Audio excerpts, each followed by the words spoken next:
So I think we'll get started again. Hopefully everyone had an enjoyable lunch.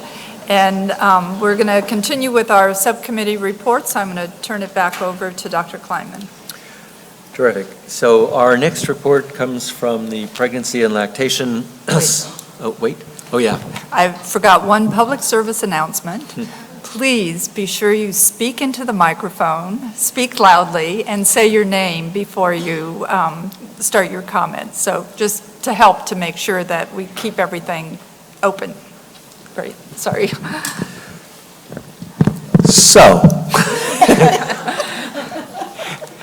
Ron Kleinman, and the next report is going to come from the Pregnancy and Lactation Subcommittee, and Dr. Sharon Donovan is going to give us that report.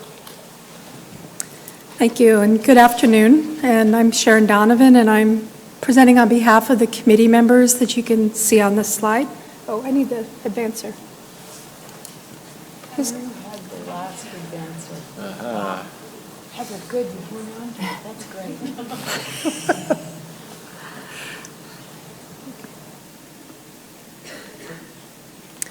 Okay, so the Pregnancy and Lactation Subcommittee has three main topic areas. And the first we're going to discuss is dietary patterns during pregnancy and lactation. And within this topic area, we will be conducting 5 new systematic reviews, which are shown on the left side of the screen, and the 2 that are in blue will be the ones that we're going to be discussing today. We also have 4 existing reviews that were done as part of the Pregnancy and Birth to 24 Months project that many of you may have seen. They were just recently published in AJCN. And for those, we will be updating them because the last date that they were searched was January of 2017. So we'll be updating those searches. So we began by focusing on the new reviews. And then, as I mentioned today, we'll do gestational weight gain and postpartum weight loss. So the second 2 questions are second, dietary supplements and fortified foods, which you can see the dietary, the nutrients that we'll be focusing on are folic acid, iron, B12, omega-3 fatty acids, vitamin D, and iodine. And the committee decided to start with folic acid and iron, so those are the ones we'll be presenting today. For each of these nutrients, there are 5 health outcomes, which you can see on the right side. So basically, these are up to 30 systematic reviews that will look at the effects of supplements and fortified foods. The final question relates to maternal diet and food allergies and atopic allergic diseases, and we have not started on that one yet. So jumping right into dietary patterns. So the 2 questions that we have is, what is the relationship between dietary patterns consumed during pregnancy and gestational weight gain, and dietary patterns during lactation and postpartum weight loss? And so we'll be conducting new systematic reviews. So just to remind you, we're using the standard definition of dietary patterns that was presented earlier. So this is our first analytical framework, so I'll set this up for you. So this is looking at dietary patterns during pregnancy and gestational weight gain. So the intervention and exposures, and the comparators, again, are consistent with how Dietary Patterns Subcommittee define dietary patterns. So we're looking at the key confounders are shown below. And for all of the ones that are in black, these are going to be consistent for all of the dietary pattern questions, and the ones that we've shown in blue are specific to the outcome that we're investigating. So as you can see for this one, which was related to pregnancy and gestational weight gain, we have age, race, ethnicity, socioeconomic status, physical activity, smoking, parity, and anthropometry, which in this case is pre-pregnancy BMI. So then the ones specific for this are history and diagnosis of gestational diabetes and gestational hypertension. So from now on, I'm not going to repeat the ones that are in black. So I think it was mentioned earlier, the main outcomes for gestational weight gain will be that change in maternal body weight from baseline, either pre-pregnancy or early in gestation will be keeping track of that, and either right at delivery or near delivery. And then we'll be comparing that weight gain in relation to recommendations based on pre-pregnancy BMI. So again, our population is women during pregnancy, either healthy or at risk for chronic disease. So the second analytical framework, looking at dietary patterns consumed during lactation and postpartum weight loss. Again, what's different about this one is we will be focusing in just on women during lactation. So if women aren't lactating, then their dietary patterns will be evaluated by the Dietary Patterns Subcommittee.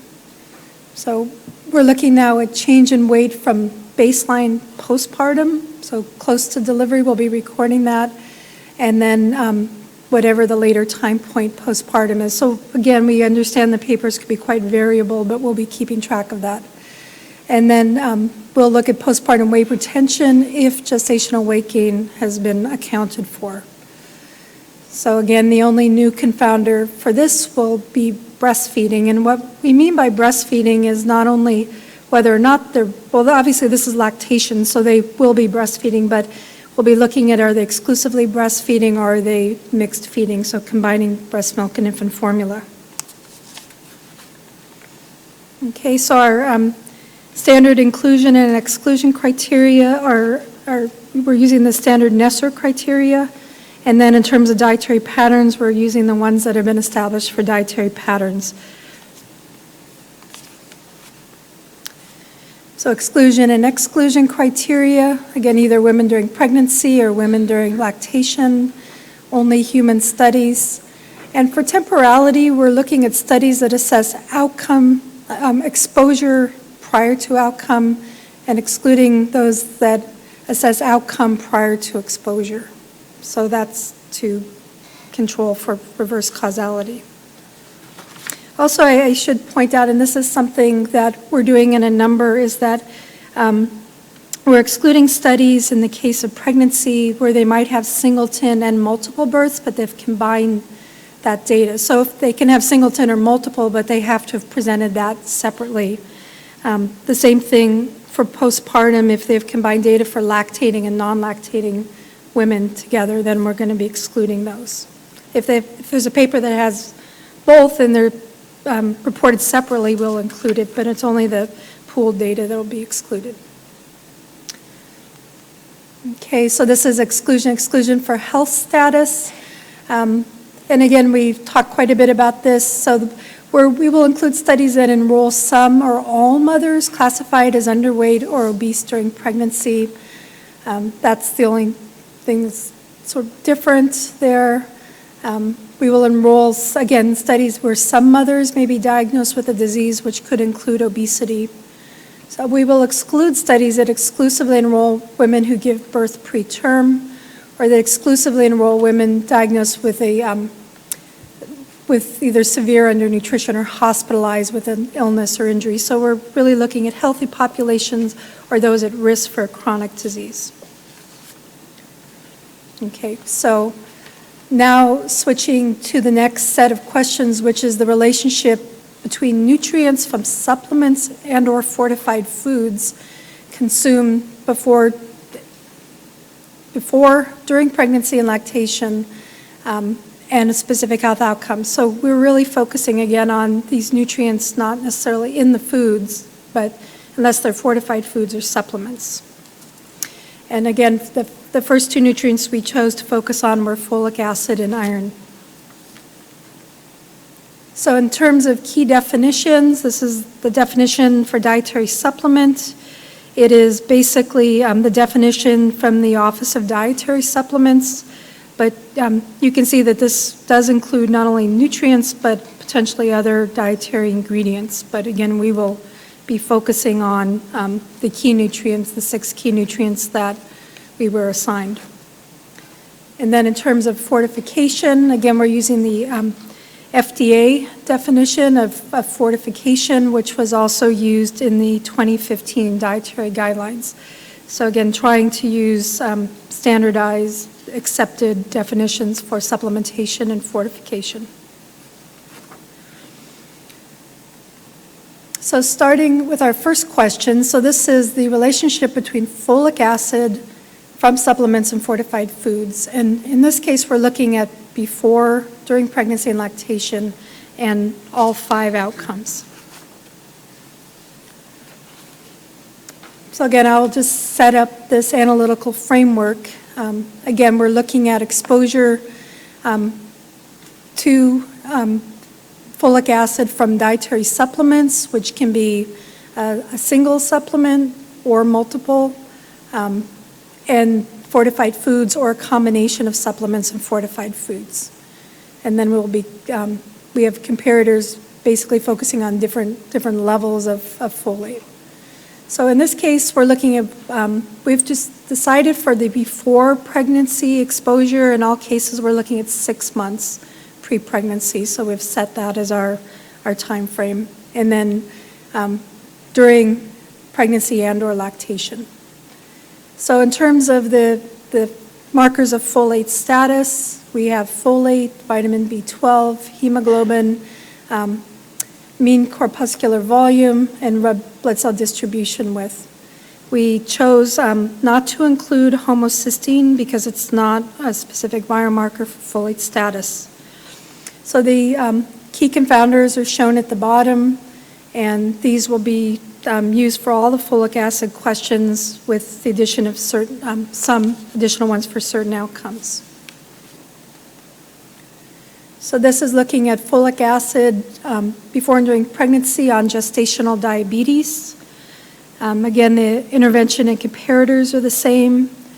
For the key confounders, we have added in blue family history of diabetes or prediabetes.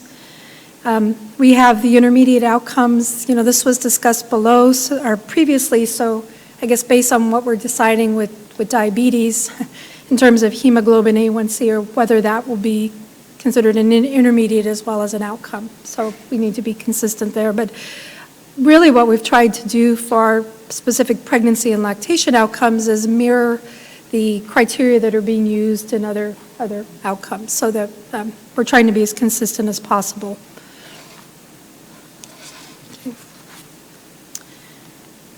So the next is basically looking at folic acid from supplements and fortified foods on hypertensive disorders of pregnancy. So same intervention comparator. Our intermediate outcomes are blood pressure and proteinuria. And the health outcomes, these hypertensive disorders of pregnancy, we're using the criteria established by the American College of Obstetrics and Gynecology, which were recently updated in 2019. So we're looking at eclampsia, preeclampsia, and gestational hypertension.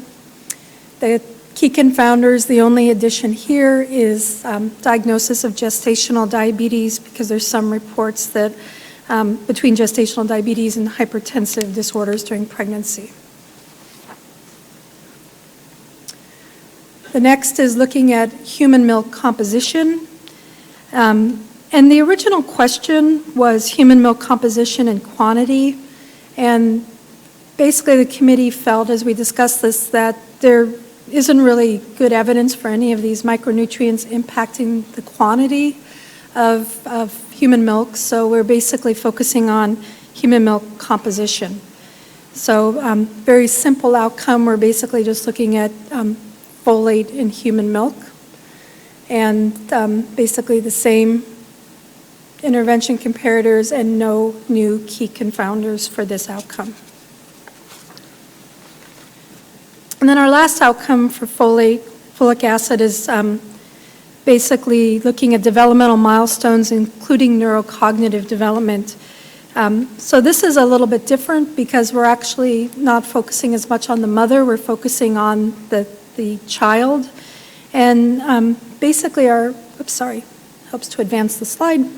The developmental outcomes are similar to what had been previously reported. We don't have things like Alzheimer's or some of the longer term outcomes, but we do include anxiety, depression, autism, ADHD.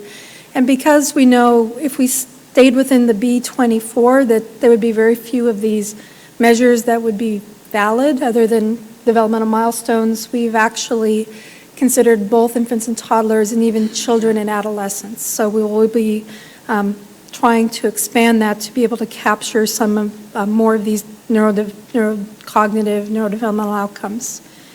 So in terms of key confounders, we have added child sex, gestational age at delivery, and breastfeeding. So in this case, whether or not the child was breastfeeding and also the duration exclusivity. So really, we're kind of calling this breastfeeding practices. Okay, so overall exclusion and inclusion criteria, we're basically using the standard criteria that Dr. Schneemann presented this morning.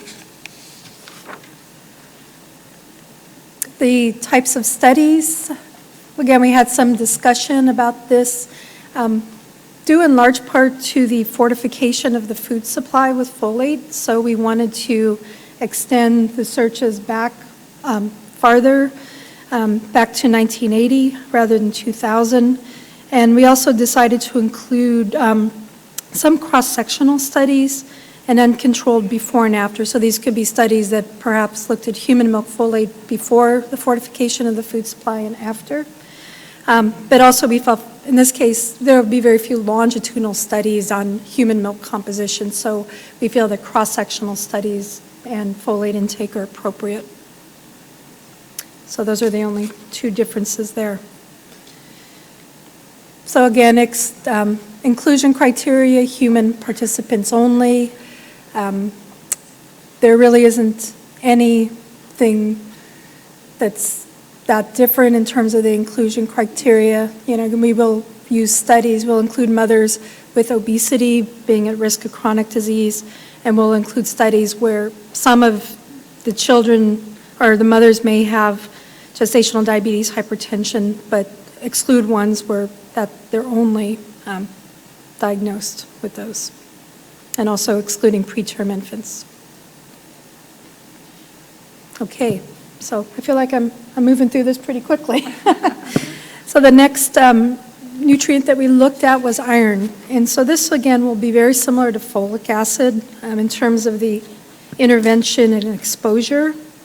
And we had a long discussion about this, but we actually decided to include only iron from supplements and not from fortified foods. And the thinking is that in high and very high income countries, iron is more likely to come from supplements rather than fortified foods. So if you have comments, you can make comments on that, but that was, Kay Dewey was one of the proponents of that.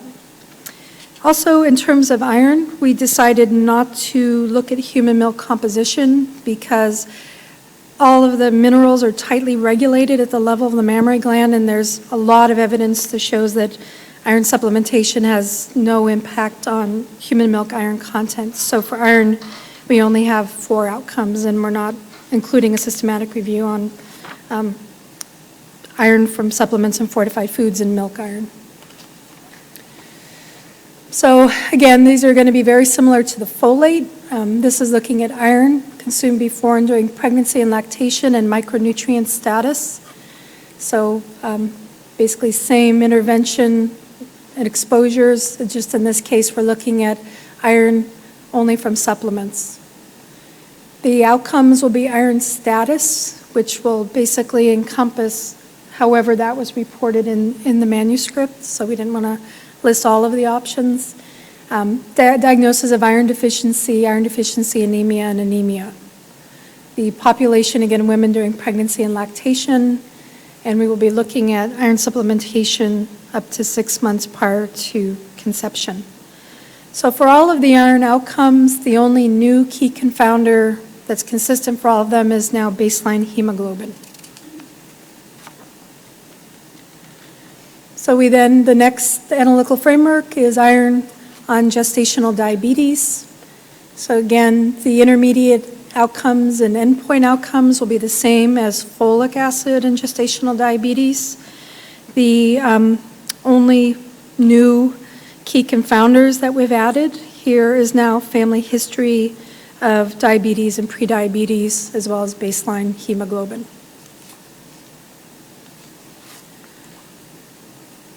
So the next is, again, iron and hypertensive disorders during pregnancy. Again, same intermediate outcomes and health outcomes. And the new key confounder in this case is diagnosis of gestational diabetes.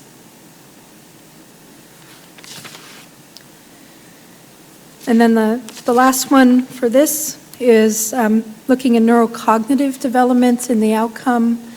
So again, very similar to folate in terms of the outcomes, expanding the population up to 18 years of age in the offspring, and now, in addition to hemoglobin, bringing in child sex, gestational age at delivery, and breastfeeding.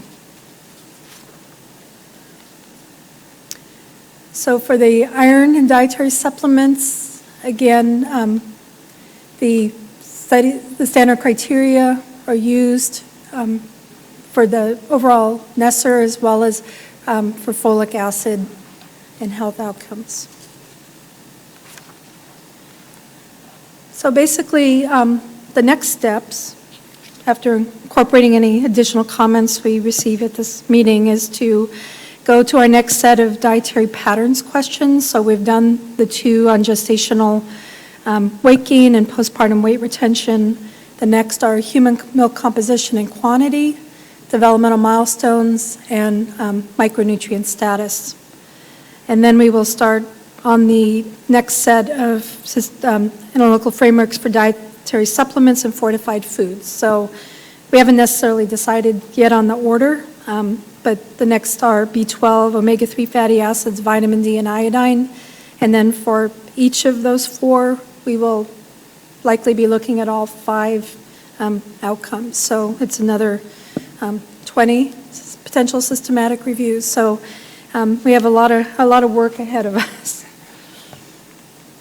So I just would like to acknowledge our committee members and our support staff, and I will echo everyone else to really say how wonderful the support staff is and how hard they're working. And we have our weekly phone calls, and they're always prepared and very helpful when we have questions. So that's all we have. Thank you very much. We're open for questions or comments. Linda. There we go. Finally got the button. Linda Van Horn. First of all, I just want to congratulate your group. That was a tremendous amount of work just to get it organized. This is a topic area that is so in need of this kind of scrutiny, and I think you've made a terrific start as far as going ahead with it. 3 things, bear with me, stuck out to me as you were going through your list. And I can see at the end, you included one of them, which was unsaturated fatty acids, N3 especially, related to neurocognitive development, and possibly other aspects related to even gestational diabetes or things of that sort. Linda, sorry, still having trouble? Sorry. Yeah. Okay. Sorry. And so, but 2 other things seem important to me. One, the idea of only focusing on supplemental iron, to me, even in a developed country, seems potentially problematic. Why? Because we have many women who are attempting at least to become vegetarians or semi-vegetarians or what have you. And not only that, we also have women who forego the supplement, the dietary supplement that's recommended because, frankly, they don't want to be constipated. And so, at least in the work that we've been doing over the last 6 years, we've noticed that, this is a trend, at least in a industrialized country, with people who are educated but just basically don't take those factors into consideration in terms of a recommended supplement. So, and especially since our food supply now is so heavily fortified with iron in various foods, it would just seem to me unfortunate not to be able to really look at with or without supplemental iron, the impact on your outcomes. So I know that's a lot more work maybe, but if it's possible, it would seem relevant to be able to incorporate that if it is possible. And then the third thing, one more last thing, and that relates to gestational hypertension and the concerns that, of course, we have with preeclampsia and eclampsia and gestational diabetes as well as hypertension. The topic we raised earlier about sodium and also calcium. If you think about a DASH diet, wouldn't we want all pregnant women to follow something like a DASH diet to reduce their risk for hypertension as well as obesity or excessive gestational weight gain? So as this set of guidelines will be the launch, for recommendations related to diet in pregnancy as well as those first 2 years, I just think if it's possible to be able to look at some of those factors that could in fact be influencing the common problems with pregnancy related to gestational hypertension and diabetes, wouldn't we want to have a better sense of the diet, the dietary pattern that could help reduce those risks? So, sorry, that was my... No, those were all... And others may disagree. So No, they were please do. good points. And I think in terms of the supplemental iron and fortified iron from fortified foods, that was one of the original questions that we got. So I think we could consider changing the search term so we could get both of those and then be able to compare that. The omega-3s, again, with the omega-3s, we will be looking at all 5 outcomes with that. The last one I think is interesting because we don't have a question related to dietary patterns and gestational, but actually, let me correct that. So that was one of the previous, let me make sure I'm right. Because there were some of those systematic reviews that were done as part of the pregnancy. As part of the pregnancy and birth, we have gestational diabetes, hypertensive disorders during pregnancy, gestational age of birth, and birth weight related to dietary patterns. So that's not one of our new ones, but we will update that. So we will get that. Any other comments or questions? I concur. I Carol? just wanted to say, I concur. Carol Boucher concurs with Linda's comments. Thank you very much. So that, because you said, I don't know if others do, and so I'm letting you know, I do.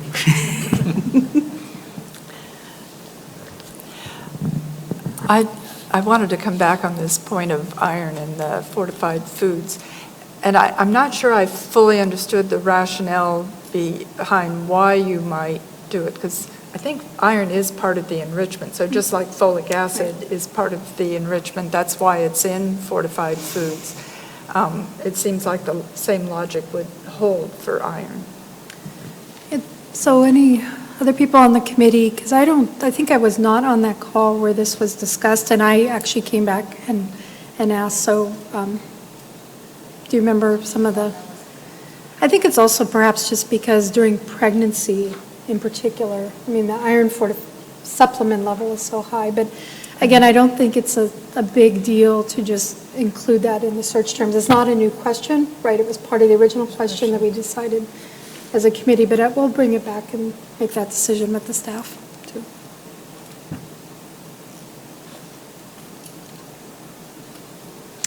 All right, either the post-ingestive event coma is settling in or the questions have been asked. Anyway, thank you very much, Sharon. That was a great presentation. So we'll move on now to birth to 24 months, and Dr. Elsie Tavares is going to present that, and she needs the clicker.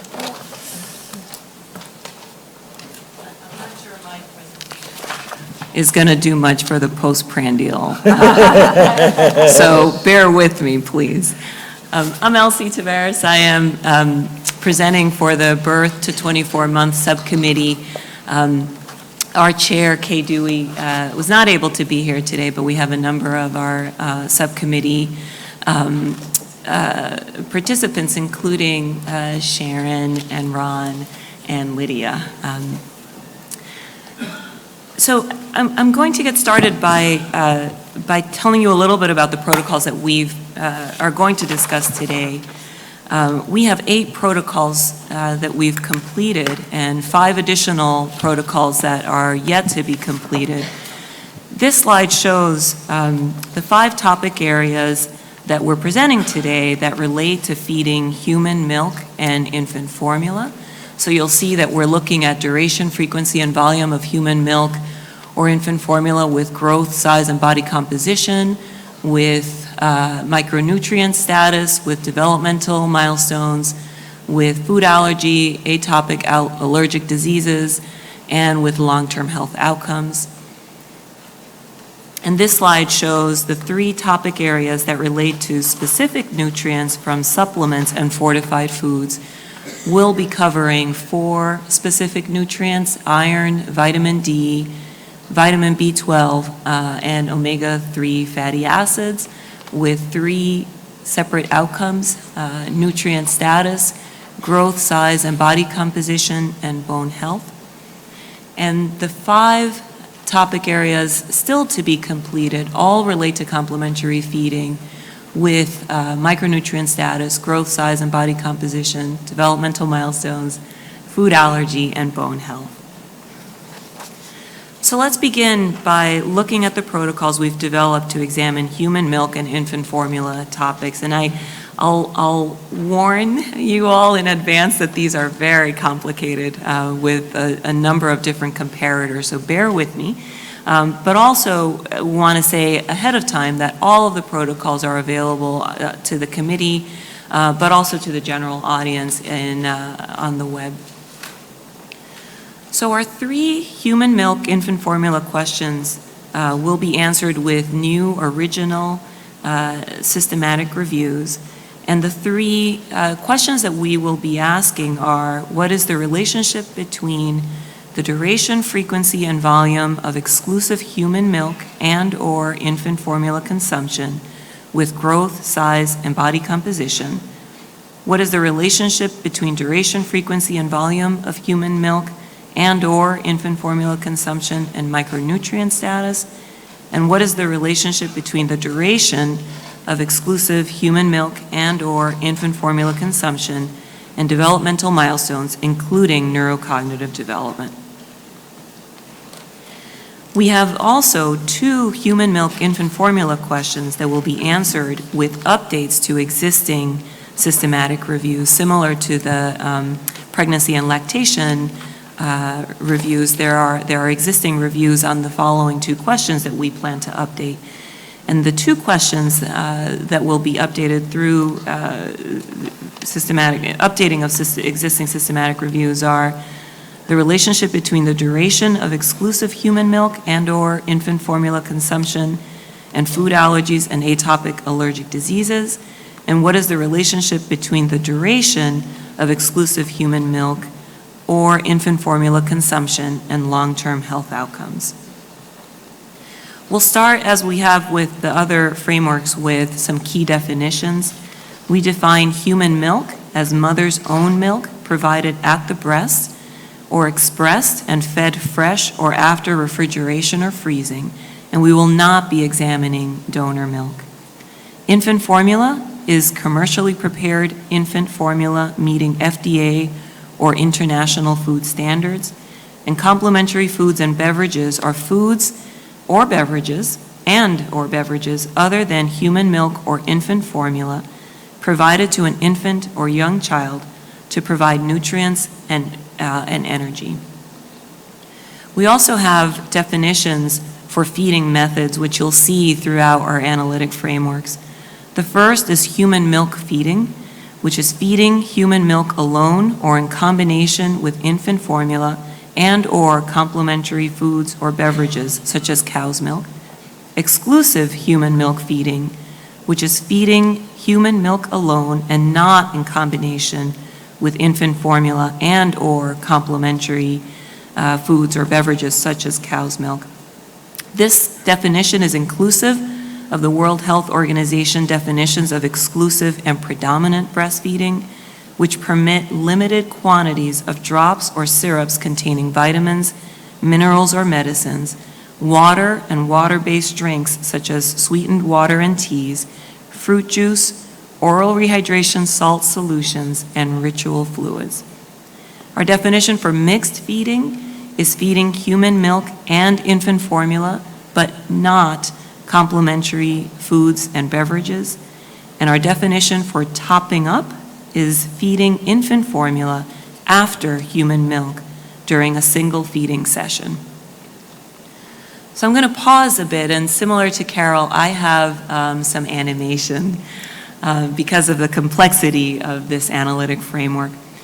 So this is our analytic framework for a new systematic review on the relationship of the duration, frequency, and volume of human milk and/or infant formula consumption with growth, size, and body composition. In the box on the left, you can see our comparators of interest are divided into two groups.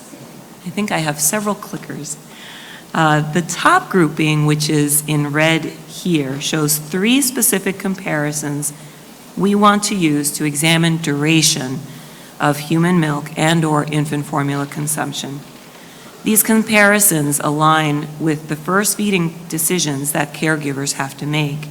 A caregiver's first decision is whether or not to feed human milk, so we will examine comparisons of infants who ever consume human milk, that is, any amount of human milk, with infants who never consume human milk, that is, completely or entirely formula-fed infants.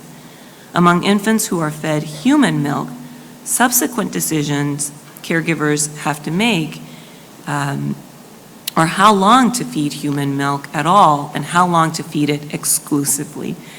And therefore, the second comparison that we are going to make is the comparison of different durations of any human milk consumption among infants who are human milk fed, and consumption and comparison of different durations of exclusive human milk consumption prior to the introduction of infant formula. That's a mouthful. But essentially, our top group looks at duration, and our bottom grouping then looks at 3 specific exposures and comparators examining frequency and volume of human milk and/or infant formula consumption. So here, we want to examine comparisons, first comparisons of different intensities or proportions or amounts of human milk consumed by mixed-fed infants. Next, we want to examine comparisons of different intensities or proportions or amounts of human milk consumed at the breast versus by bottle in infants fed human milk as their only source of milk. And third, we want to examine comparisons of consuming human milk or infant formula with consuming both human milk and infant formula during a single feeding session. For example, topping up a human milk feeding with infant formula. We will examine all of these comparisons in healthy infants and toddlers. Our outcomes, as I mentioned earlier, is growth, size, and body composition outcomes that relate to human milk and infant formula comparisons, and they represent a range of outcomes that we will look at and examine throughout the lifespan. And finally, on this slide, very tiny at the bottom there, are our key confounders that we've identified. And some of these are similar throughout all of our slides: race, ethnicity, socioeconomic status, types and amounts of complementary foods and beverages and infant formula, childhood diet, birth weight, fetal growth, smoking, mode of delivery, and maternal body mass index. Our next analytic framework is similar in the examination of our interventions and exposures, duration, frequency, and volume, but looks at outcomes of micronutrient status. Here you'll observe that our comparisons of interest are divided into the same two groups as I showed in the previous slide for growth, size, and body composition. The bottom grouping is a little bit smaller than it was on the previous slide. We retain the comparison of different intensities or proportions or amounts of human milk consumed by mixed-fed infants. However, we decided that the breast versus bottle and the topping up comparisons are less relevant to examine in relation to the micronutrient status outcomes you see on the current slide. In this case, our outcomes will include micronutrient status in infants and toddlers, specifically iron, zinc, iodine, vitamins D and B12, and fatty acids. This next analytic framework is for the new systematic review on the relationship between the duration of exclusive human milk or infant formula consumption and developmental milestones, including neurocognitive development. Here, our comparators and our intervention and exposures and comparators all relate to duration of consumption. Frequency and volume are not part of this question, and therefore the comparisons of interest here include only the comparisons of ever versus never consuming human milk and/or different durations of any and exclusive human milk feeding. In this slide, you'll also notice our outcomes of interest are developmental milestones, including cognitive, language, communication, movement, physical, and social emotional developmental outcomes, as well as a range of other outcomes, including academic performance, attention deficit disorder, anxiety, depression, and autism spectrum disorder. You'll notice also that these outcomes will be examined in infants through adolescence. That's our population for this analytic framework. The next framework examines human milk or infant formula consumption with food allergies and atopic allergic diseases. Similar to the previous slide, frequency and volume are not part of this question, and therefore the comparisons of interest are identical to the previous slide. The outcomes of interest here are food allergies, allergic rhinitis, and atopic dermatitis throughout the lifespan, and asthma starting at 2 years of age.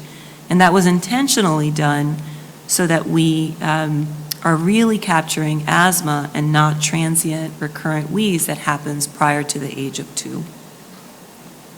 Finally, this framework is to update an existing systematic review on the relationship between the duration of exclusive human milk and/or infant formula consumption and long-term health outcomes.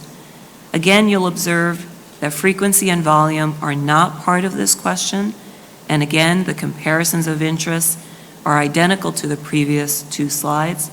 The outcomes of interest here include a number of intermediate outcomes, including intermediate cardiovascular disease outcomes and intermediate diabetes outcomes, and a number of endpoint health outcomes in both of those categories. Both of these endpoint health outcomes will be examined among children through older adults. For our inclusion and exclusion criteria for the questions related to human milk or infant formula consumption, we propose using the standard inclusion and exclusion criteria that were described by our committee chair for publication status, language of publication, study participants, and health status of participants. But we have a number of ways that we are tailoring the inclusion and exclusion criteria for a few of the categories. First, we propose including literature published from 1980 to the present. This will align with the existing systematic reviews that have already been conducted, which examined the literature back to 1980. Additionally, 1980 was the year that the U.S. Congress passed the Infant Formula Act, which established nutrient requirements for commercial infant formulas in the U.S., and thus health effects associated with formula consumption before 1980 might be different. So that was the reason that we tailored a bit the date of publication. Second, we propose including studies with at least 30 participants per group or a power analysis indicating that the study was appropriately powered for the outcome of interest, and excluding studies with fewer than 30 participants per group with no power analysis. You may have noticed that our age of study participants varies across our analytic frameworks, and we wanted to acknowledge and justify the variability in age at outcome across the reviews. We want to look at studies that examine human milk or infant formula consumption in relation to growth, size, body composition, atopic diseases, and long-term health outcomes throughout the lifespan. So you'll see that for those outcomes, we are including the age of participants is throughout the life course. However, for asthma, for cardiovascular disease, and diabetes outcomes, the age of participants, of study participants, begins at age 2 years. That's consistent with the existing systematic reviews on human milk and infant formula. These decisions were also made, as I already mentioned, because an asthma diagnosis under age 2 may actually represent transient recurrent wheeze rather than asthma. In addition, there is some uncertainty regarding whether and how intermediate outcomes such as blood lipids in infants and toddlers may relate to subsequent cardiometabolic risk. We thought it was most important to address whether and how human milk or infant formula consumption may impact child development, and thus we did not go beyond adolescence. And finally, we thought it was most important to examine nutrient status during the period of infancy and toddlerhood when human milk and infant formula are being consumed. Finally, we propose tailoring the standard criterion for country. Our inclusion criteria for our analytic frameworks on infant formula or human milk consumption will include studies conducted in countries ranked as high or very high in human development, and we will exclude studies conducted in countries ranked as medium or lower human development. So with that, I want to switch our focus to look at the protocols we've developed to examine topics related to specific nutrients from supplements and fortified foods.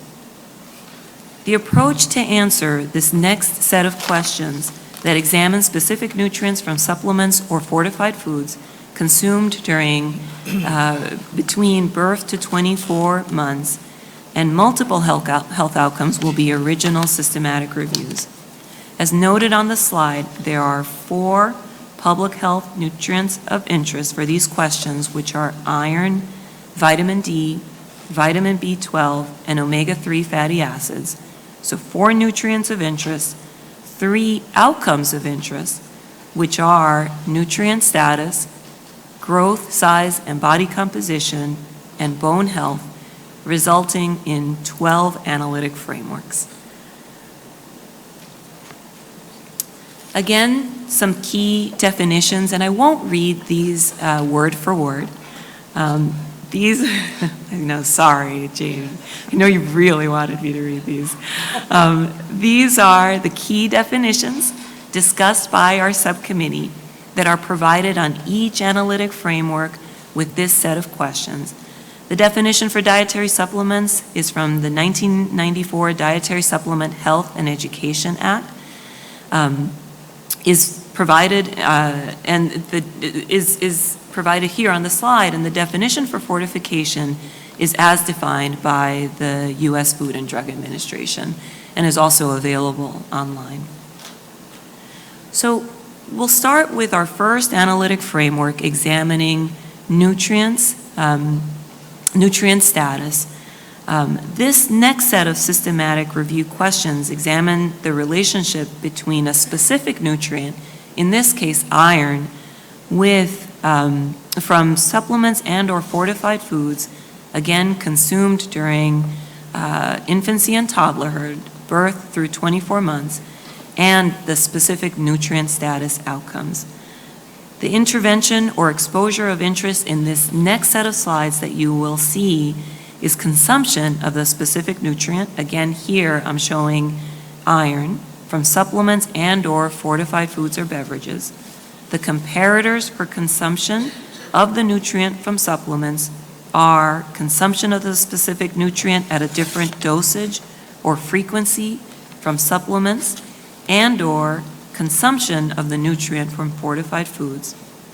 The population of interest for the intervention exposure comparator and outcomes include infants and toddlers birth to 24 months who are healthy and/or at risk for chronic diseases. The outcomes discussed by our subcommittee as most relevant for iron consumption include iron status, including iron deficiency and anemia, zinc status, and copper status. And here the key confounders are similar to ones I have shown before, but in this case include feeding practices, anthropometry at birth or baseline, gestational age, prenatal vitamin supplement use, and baseline nutrient status. So similar to the previous slide, this analytic framework is also examining supplements, a nutrient, in this case vitamin D, from supplements and/or fortified foods consumed from birth to 24 months, and in this case, vitamin D nutrient status as the outcome. Again, our intervention or exposure of interest and comparator is the specific nutrient of interest, which here is vitamin D. The outcome of interest for this framework is vitamin D status and anemia, and the same key confounders as the previous slide are shown here, with the exception of the addition of sun exposure for vitamin D. Similar to the previous two slides of iron and vitamin D, this slide shows the analytic framework for vitamin B12 and nutrient status, and again, similar to the previous two slides, the intervention or exposure of interest and comparator relates here to the nutrient of vitamin B12, the same population of interest as presented on the previous slides. The outcomes for nutrient status include vitamin B12 and folate status, and the key confounders are all similar to the previous slides, with the addition here of, as a key confounder, of maternal vegan diet. And finally, this question examines omega-3 fatty acids from supplements and/or fortified foods from birth to 24 months, with the exposure or intervention of interest and comparator being omega-3 fatty acids. We are examining the same population of interest as the previous slides, and here the outcome of interest is fatty acid status. So next, this is the analytic framework, and this is good. The next series of slides are going to look very similar as the previous four, with the specific nutrients, so iron, vitamin D, vitamin B12, and omega-3 fatty acids. But the next series of slides looks at growth, size, and body composition. Again, the slide I'm showing here shows iron and intake of iron from supplements and/or fortified foods. That's the intervention or exposure and comparator. The outcomes here are growth, size, and body composition outcomes. And these will be the same for the next series of slides looking at growth, size, and body composition as the outcomes. The same population of interest for both intervention exposure and outcome in this slide is similar for the previous sets of questions. And our key confounders here include key confounders that are similar in the previous slides: sex, race, ethnicity, socioeconomic status, parental education, feeding practices, anthropometry at birth or baseline, and gestational age. I'll go fairly quickly through these next slides because really the only difference in the next three slides is the nutrient of interest. In this case, it's vitamin D. In the next analytic framework, it's vitamin B12. And in the next framework, it's omega-3 fatty acids. In all of those slides, the outcome is the same: growth, size, and body composition. And finally, the next four slides, all similar to the previous 8, look at a specific nutrient, but now shifting the outcome to bone health. And I'll pause for a minute to define our outcomes, our bone health outcomes. Here, the outcomes include bone mass, bone mineral density, bone mineral content, biomarkers of bone metabolism, rickets, and fractures. And so what you'll see in the next series of slides, this one shows the specific nutrient of interest is iron, and the next series of slides will show the specific nutrient with the same outcomes, bone health outcomes, and the same key confounders. So for example, this next slide shows vitamin D as the specific nutrient of interest from supplements and/or fortified foods, and the outcome again in this slide is bone health. In this slide, the specific nutrient of interest is vitamin D, and the outcomes are the same. Oh, sorry, that was supposed to be vitamin B12, and the outcomes are the same, the bone health outcomes. And finally, the specific nutrient of interest in this final slide is omega-3 fatty acids with the same bone health outcomes as the previous slides. Our inclusion and exclusion criteria that we propose will be the standard criteria for the criteria or for the categories shown here on this slide. But in the upcoming slides, I'll illustrate again where we are tailoring the inclusion and exclusion criteria for this set of questions. So first, the criteria shown here for the intervention exposures correspond to what was illustrated on all of the analytic frameworks. Specifically, for inclusion criteria, we will include studies that specify the dosage, amount, and fortification level received of each of the specific nutrients. We'll also include studies that examine animal products that contain added nutrients as a result of feeding the animal a specialized diet. Follow-up formula will be considered as a fortified food or beverage. The subcommittee discussed the interest in examining evidence of follow-up formula, but recognized the lack of an accepted definition and potential overlap with infant formula.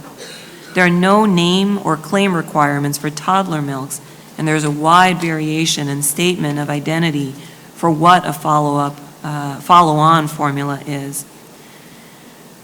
For exclusion criteria, studies that do not specify the dosage, amount, or fortification level received of the specific nutrient will be excluded, as well as studies that vary nutrients other than the nutrient of interest without controlling for that variation.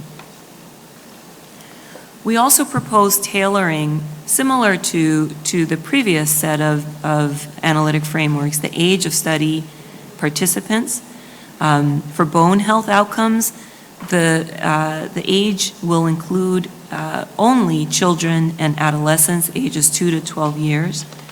We also are proposing to tailor the sources of foods, beverages, or nutrients. For the sources of these, we given the age of intervention and exposure, and that it is birth to 24 months, we will consider studies in which infant formula is examined as long as it meets the FDA or international standards. Our next steps are to implement the protocols that we discussed today, 8 in total, followed by developing the remaining protocols, which all relate to complementary feeding. We also plan to meet with the Data Analysis and Food Pattern Modeling Cross-Cutting Working Group to discuss assessing food group and nutrient intakes among children birth to 24 months. I want to acknowledge our subcommittee members and the overwhelming amount of work and support that we get from the USDA staff. It's been an incredible amount of work, as Sharon mentioned, developing these protocols and many more to come. And it wouldn't be possible with all the help that we get from the staff, so thank you. Thank you very much, Elsie. We're open for questions and comments. This is a new topic, and a lot of work has been done by the Birth to 24 committee working on it before we got to it, but a lot of work continues. Questions, comments? Rachel? Thank you. That was really great to see how much you've broken down the human milk piece. I appreciate that. I have a question, and it's part relating back to our earlier conversations. And I think I understand at least somewhat your rationale for the definitions of complementary feeding and exclusive breastfeeding, but I'm thinking specifically again about water. And I know that typically we have thought of complementary feeding as beginning to add new foods and often around complexity of nutrients, but also different types of ways of eating. And so I'm thinking again about the definition of complementary foods is to provide nutrients and energy. So presumably water is not a complementary food, and then the predominant feeding would include water in your definition of exclusive breastfeeding. So I guess I would like to be able to pull away the predominant feeding from the exclusive breastfeeding, not necessarily for all analyses, but perhaps for some that have to do with eating patterns around when things besides the breast have been introduced or the human milk have been introduced.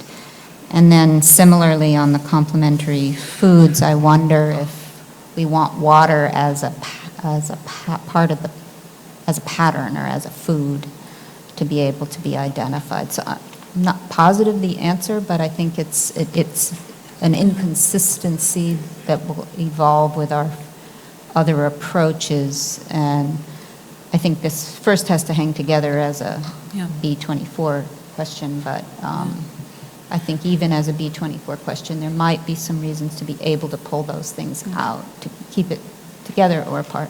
Yeah, but you're right, Rachel, that the definition of complementary foods and beverages does not include water.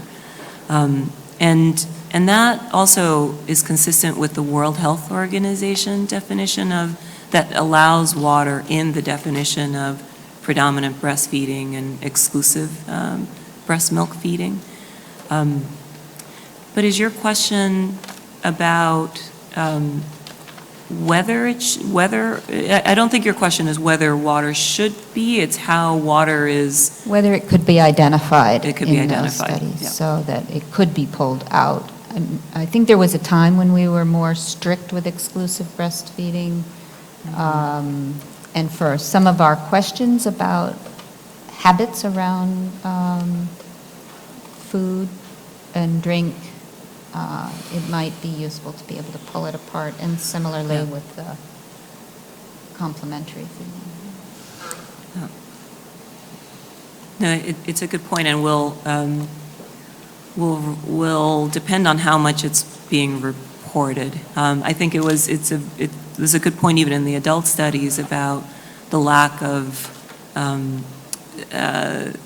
studies actually saying how much water is consumed.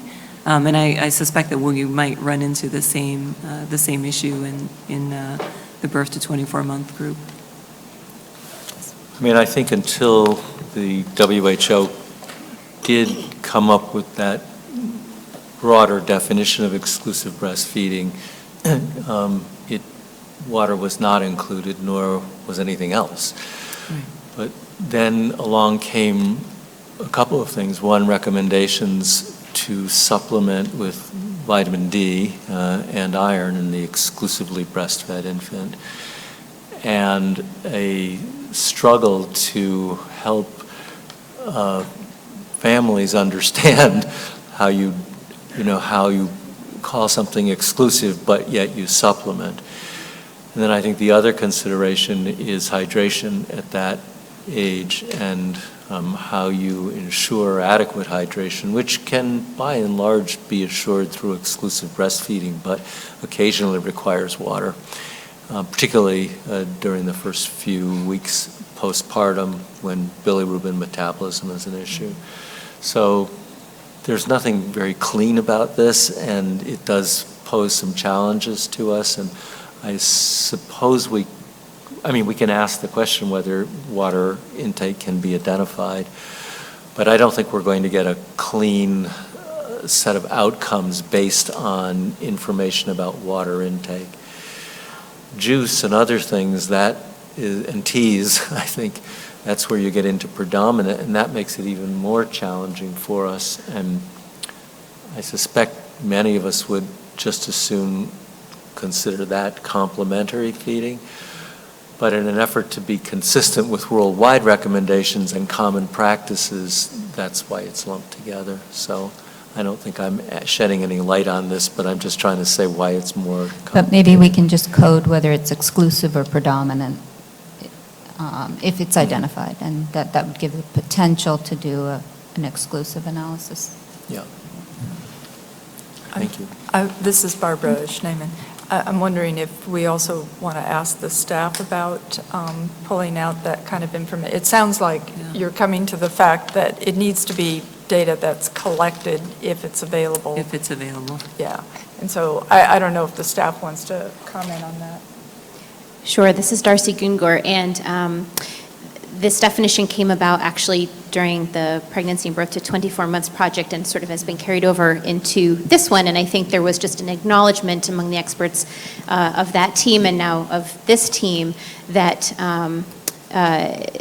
there are sometimes not great definitions and great parameters and descriptions of what is fed to infants, and so I think the intention was to sort of capture the spectrum of full breastfeeding, both exclusive and predominant, but we absolutely extract as much data and as many definitions as are provided in every research article in terms of the feeding exposures. And so if there are clear definitions of predominant versus exclusivity and what's fed and when, all of those data are pulled, and we can certainly present it in that way. And Darcy, including water? Because I think that was the... If it's presented, it would be available to you to look at, yeah. Hi, this is Carol Boucher, and that was fantastic. There was so much to go through. Looking at weeds here, and it really is. In the first grouping, I guess I had thought that there would be something on parent education. And in the second group, parent education is listed in your key confounders, but it isn't in the first group. And so I was curious as to what made these two concepts so different that parent education wouldn't be listed as a confounder. That's a very good question. I don't... Oh, okay. Well, good. Yeah. Take it back to the group. I'll look to the staff. Was that an omission, maybe? Is the question whether there is parent education on the framework for growth, size, and body composition? It's As a key confounder. so it Yeah, I think that would be picked up as a part of socioeconomic status, perhaps. I think we tend But to. its socioeconomic status is in the other group also. That's why it Separated kind of out, yeah. jumped out at me. That's a great point. I think, So- I think that Yeah, no, that's a good point. the distinction, when it was put on sort of down the road for the developmental milestones, I think was to make sure that that specific indicator was there as well. But we can certainly bring that back to the team. And then this is also minor, and just because, but the race ethnicity, when that's listed, is that for the parent or is that for the child? That's a good question. Because we do, these are mixed, they're Right. mixed parent No, and they're mixed child. So I just wasn't clear. It's a good question. I think the intention is to extract it for the infant, but I think if it's presented for the level of the parent, I think we would extract that as well. Yeah. So, I mean, you can pick what you want, I just want to be sure that it is there. And, yeah, okay, yeah, that was. Elsie, again, great job, lots of information.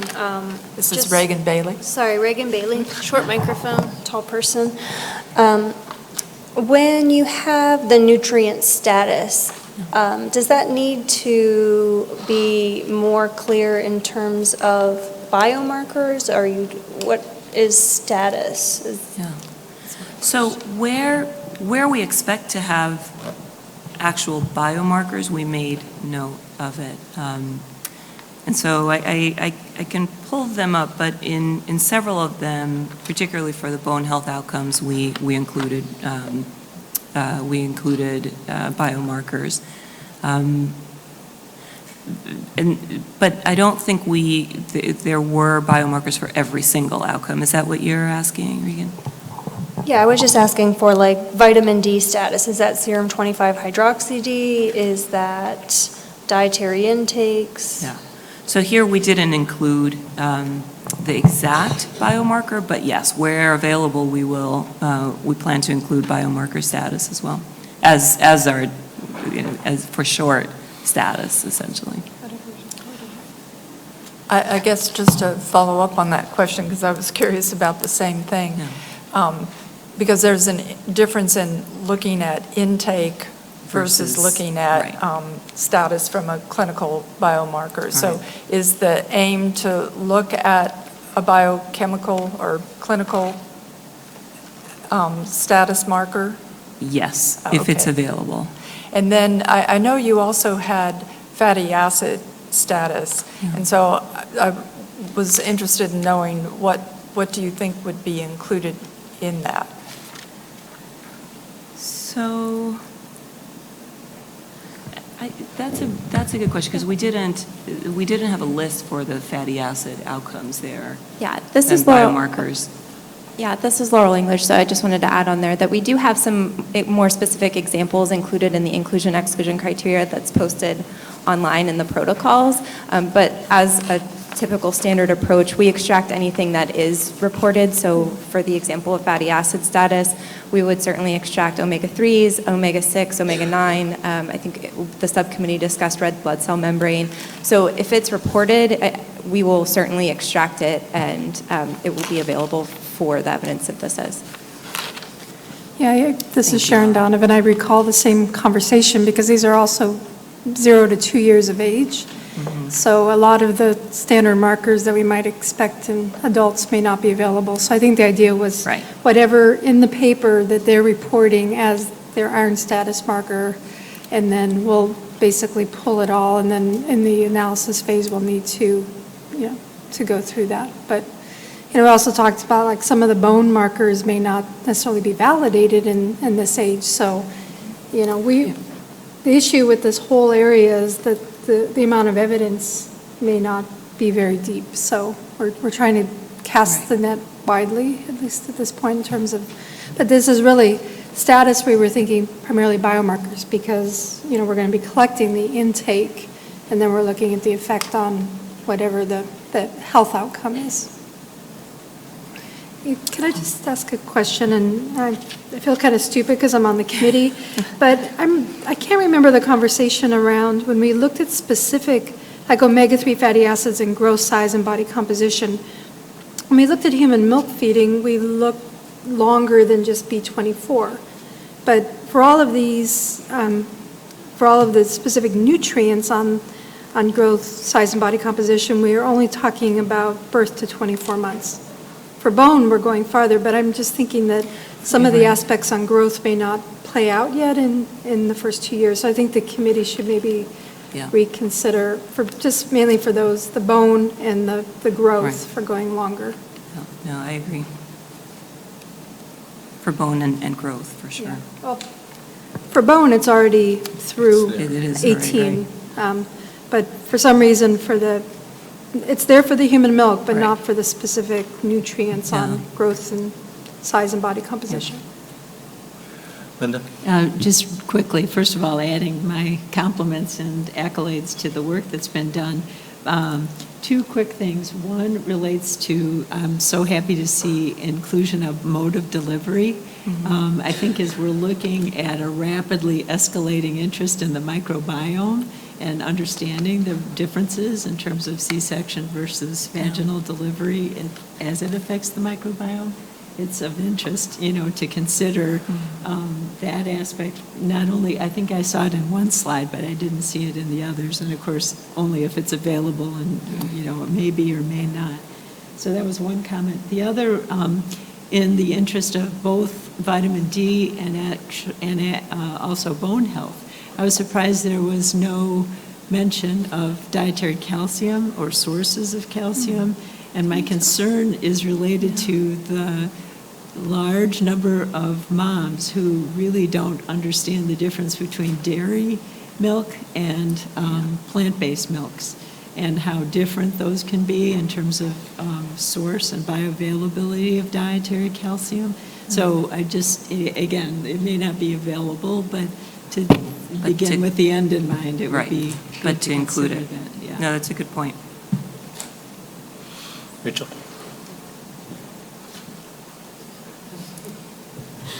Rachel Novotny. Just wondered about the rationale for the very high development countries. I assume it's more and longer human milk feeding, but wondered if you had more to say. The very high, what, sorry? Human development level of inclusion criteria of your population. So that was partly to be consistent with the existing reviews. Is that right? Yeah, it was meant to be representative of the U.S. population rather than globally. Okay, I thought it went one level down. No. It's very high and high. And most of the rest are just high, are they not? No, they're both. Oh, they're both. Okay. That's one, the very high and high is one of the general standard criteria. And was what was used for the existing reviews. I have just one other little small thing, Carol Boucher, and thanks for bringing up calcium.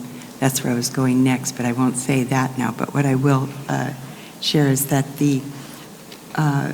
that having the older ages for the bone is a great idea, but in the analytical framework, those higher ages aren't included. Okay. So you want to make sure those get in there.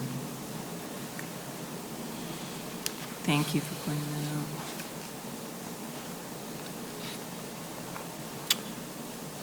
out. All right.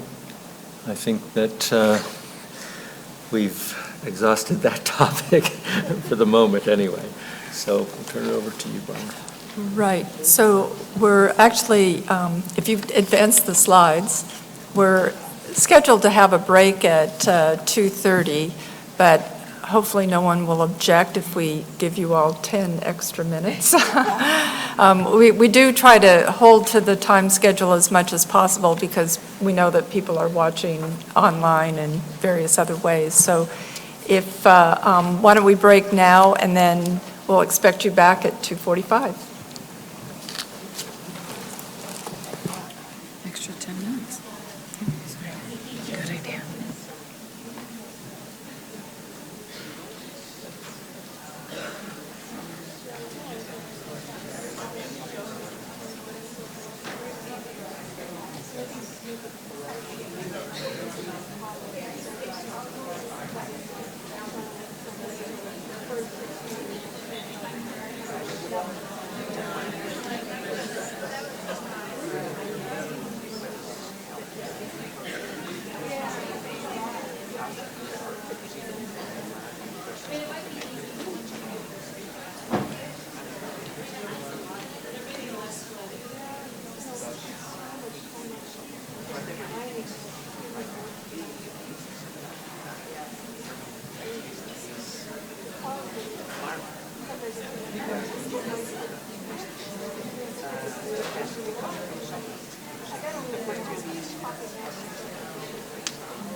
I'm going to ask folks to take their seat, please. It's so totally disgusting. Okay. Just say hi. Slipped out. Yeah, okay. Glad you made it. Glad you did. You can buy one. Try not to trip.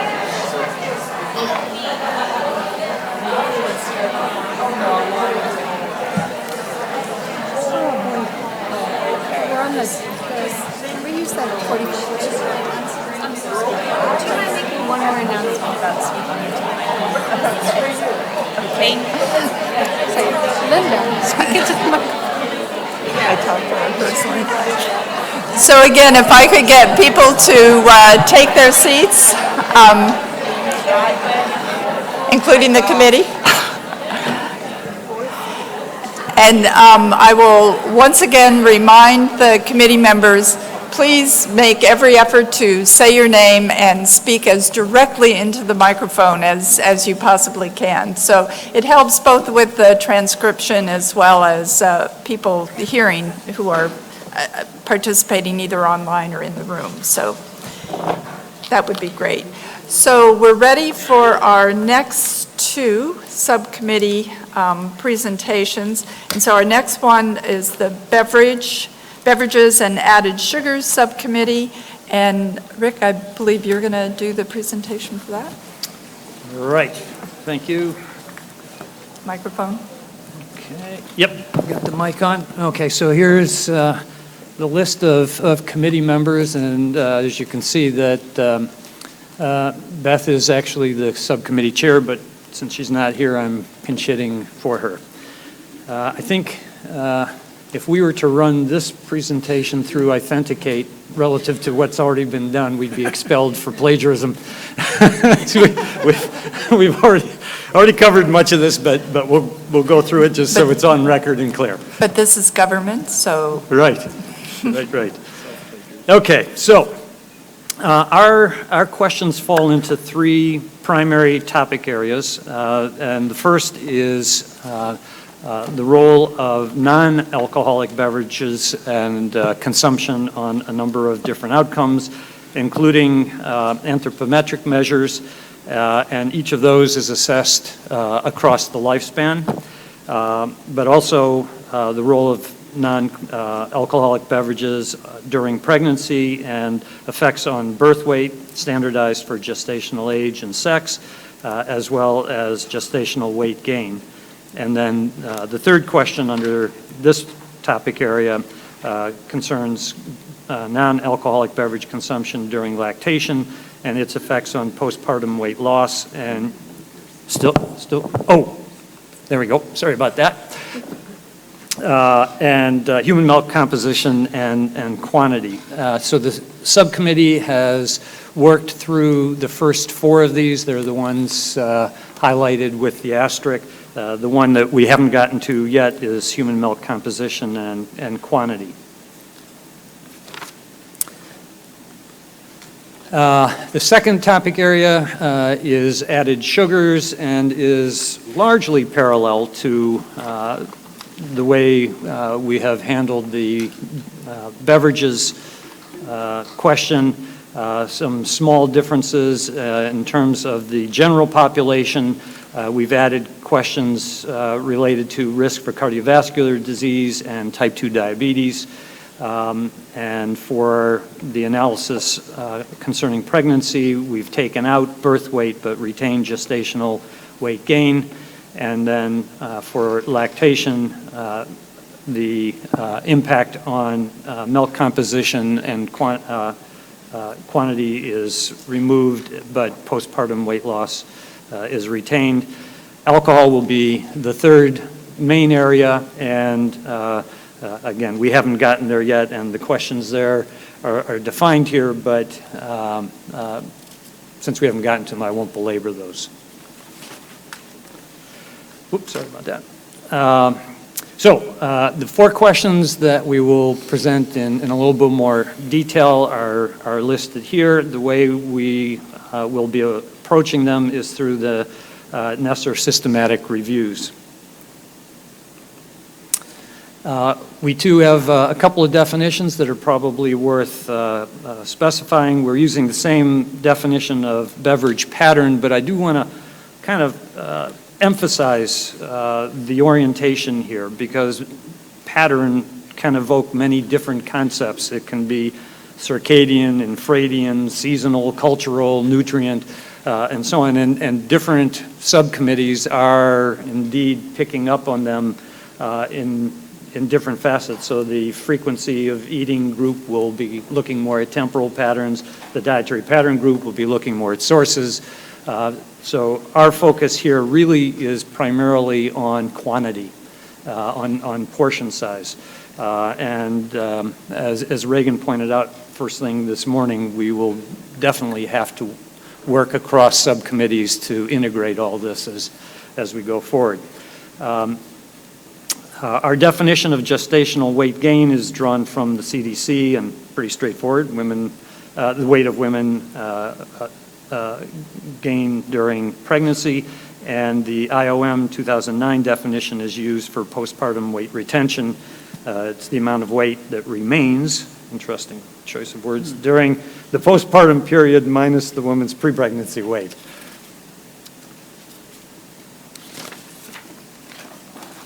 Okay, we are the beverage group, so it's incumbent on us to define beverages in a bit more detail than some of the other groups have ventured into. And we have defined 10 discrete, no, I shouldn't say that. We have defined 10 categories. They are not as discrete as one might hope, but So one large cluster is milk or dairy products, and as you can see on the slide, so under milk, there are gradations based on fat content. Under flavored milks, there's flavor added, but it is also still gradations of fat content. And then there's dairy drinks and substitutes, a lot of these plant-based milk-like beverages, milkshakes and that sort of thing. And then we get to the non-alcoholic beverage sources, and one category there are 100% juices, and they can either be fruit or vegetable. For diet beverages, I want to take a little bit of a opportunity or a sidetrack here. It includes low-calorie sweetened. Now, it says here high-intensity sweetened. We've talked about thinking of our questions in the context of the population and communicating messages and so on. I'd like to put in a statement that we consider, rather than calling them high-intensity sweeteners, we have an opportunity here to try to standardize language in this field. High-intensity, I would argue, is really not the right word, because nothing is sweeter than 9% sucrose. These things aren't sweeter than plain old sugar. It's just you can get to that level of sweetness at a much lower concentration. So it really isn't an appropriate term. They aren't artificial, because stevia is not artificial. We could call them high potency, but that sort of medicalizes it, and I don't think is desirable. They're not non-caloric, because aspartame is caloric. So I would argue that we adopt the terminology of low-calorie sweetener. It probably conveys most clearly to consumers what the primary goal of their use may be, and it's as fitting a description as I think we're going to come up. So we do include beverages with low-calorie sweeteners in them, but also in that category are beverages that have just been diluted with water. And then, obviously, a very big issue amongst consumers is sweetened beverages. And there we have soft drinks, fruit drinks, sports beverages, and then other items that specialty teas and coffees, smoothies, and so on. Nutritional beverages would include meal replacement products, smoothies that have a specific intentional nutrient content, protein shakes, and then other what we're calling functional drinks, beverages that somebody believes contain something that has some special physiological impact. Right. And then we have clearly coffee and tea that can be either sweetened or unsweetened, plain water, which could be subdivided by tap or bottle, and then flavor or enhanced water, so with gas in it or some flavoring. Relevant to the discussion we've been having about water, do we include it, do we not include it? Let me also just take this opportunity to just point out that any beverage is almost entirely water. All right, on a weight basis, there is no beverage that isn't mostly water. And it's really just a gradation. So if we consider water sort of the vehicle or the most elemental of things that we drink, we can add a little odor to it, or we can add a little gas to it, and I don't know to what degree you think that fundamentally changes it. We can add a low-calorie sweetener to it. To what degree does that change it? We can add an actual sweetener to it, or some fat to it, or some protein to it. We can make it more or less viscous as we go along. It's just a continuum, and we have to decide where we want to draw the line in that continuum. And it may be this is one of those issues we identify and say, next Dietary Guidelines Committee, think about it. Okay, then, so this is our first analytical framework, and it has to do with growth size, body composition, risk of overweight and obesity. And we've taken those 10 beverage categories and put them in the first box as our intervention exposure. And the comparator will be the consumption of any one of those relative to a different type of beverage, a different amount of that same beverage, compared to a beverage with different nutrient content, a different sensory property, or a different physical form, so gradation in viscosity, for example. Or there are quite a few studies out there comparing beverages to a solid food, even within the same. So a juice compared to a whole fruit, or a vegetable compared to a blended vegetable, and so on.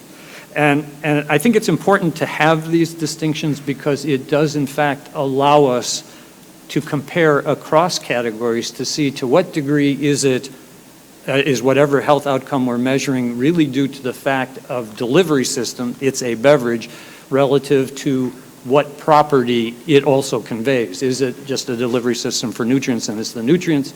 Is it the sensory thing? Is it really something special about sweetened beverages that has a health impact, or is it just something about the vehicle that changes how we react to sweetness, and so on. So by having broken this down as discretely as we have, we can, I think, get much deeper into the question of where the actual impact lies, where the mechanism lies. So our outcomes on this one are the same as a number of other groups have identified, the anthropometric sorts of indices, which primarily fall into various measures of adiposity. Our key confounders are sex, age, race, ethnicity, socio-demographic status, total energy intake, and anthropometric measurements pre-period of time that we're studying so that we can see what effect of a change of beverage consumption may have had. One thing we don't have in here, and I noticed nobody else sort of raised questions about what their subcommittee included or didn't include, but I want to throw it out because it sort of dawned on me that we didn't include customary beverage intake on this one. We do on some others, and again, if we want to look at what effect a change in beverage intake has had, we may want to include that. So as we talk about it, I think we ought to consider that. The second analytical framework focuses on birth weight. We have the same exposures and comparators. The difference here is in the outcome. So obviously we're looking at birth weight and relative to age, length, gestational age, and sex. And in this framework, the intervention is on the woman, on the mother, and the outcome is on the infant. So it's a distinction here that's different from the other analyses that we've undertaken. The third analytical framework is gestational weight gain. Again, same intervention, same comparator. The outcomes, though, are gestational weight gain and weight gain in relation to recommendations based on pre-pregnancy and BMI. The primary population here is the woman, the pregnant woman. And the key confounders are maternal age, race, ethnicity, socioeconomic status, pre-pregnancy, beverage intake, pre-pregnancy, BMI, smoking.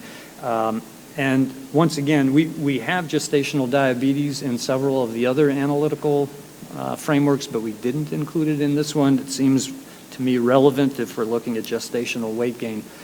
So we may want to consider that during the discussion period as well.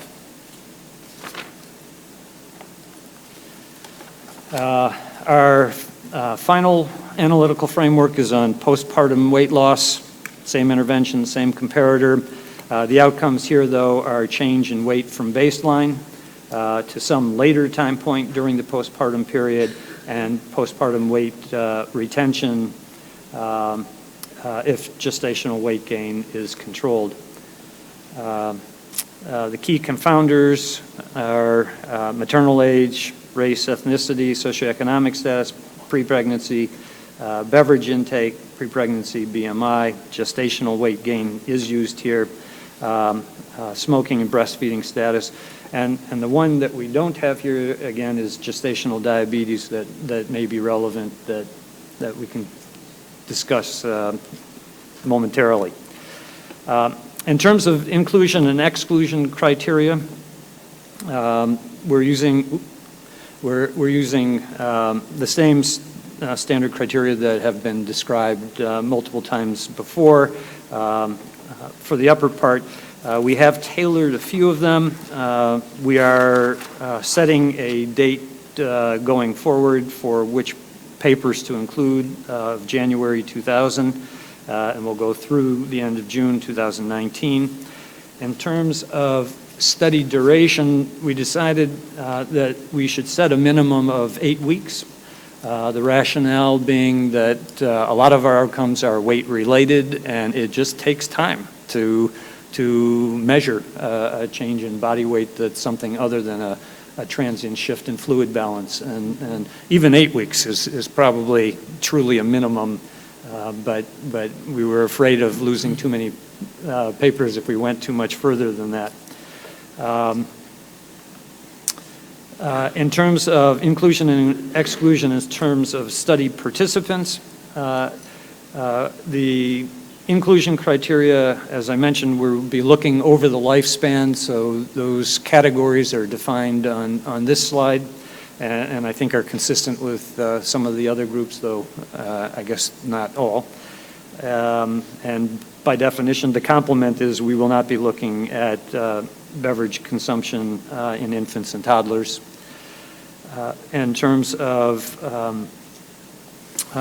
birth weight, we'll only be looking at humans, excluding animal trials.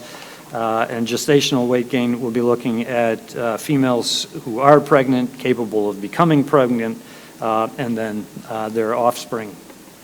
And consistent, I think, with the exclusion criteria that Sharon outlined for their subcommittee, we will be excluding protocols that don't uniquely identify outcomes for single versus multiple pregnancies, and for women who are in hospitals for reasons other than their pregnancy. And then for postpartum weight loss, we've added postpartum women who are lactating as inclusion criteria, and obviously those that aren't will be excluded. And then finally, for inclusion and exclusion with regard to health status, we will be including studies that enroll participants who are healthy in the general population, and people who may have a health condition but aren't targeted because of their health condition to be included in the trial. We will be excluding studies that exclusively enroll participants who are including individuals with obesity as the target group. In terms of postpartum weight loss, what we are including that is a variation on the theme are studies that enroll mothers with infants born full term, and studies that enroll some mothers with infants who are born full term, but may also have low birth weight or small for gestational age offspring. And for this one, we actually will exclude studies that exclusively enroll preterm infants, but also studies that exclusively enroll mothers with obesity, which is a difference from the other analytical models. Next steps will be to finish our analysis in the general population, focusing on human milk composition and quantity. So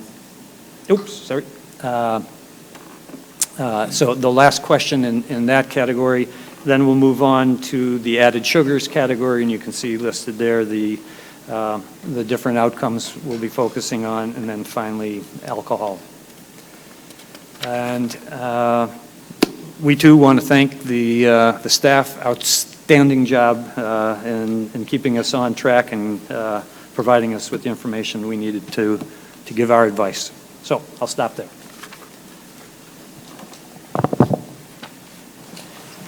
So we can, this is Barbara, we can take some questions or comments, or I think you threw out a few things that sounds like you would like input on, and particularly from, I think, the B through 24 and the pregnancy and lactation groups.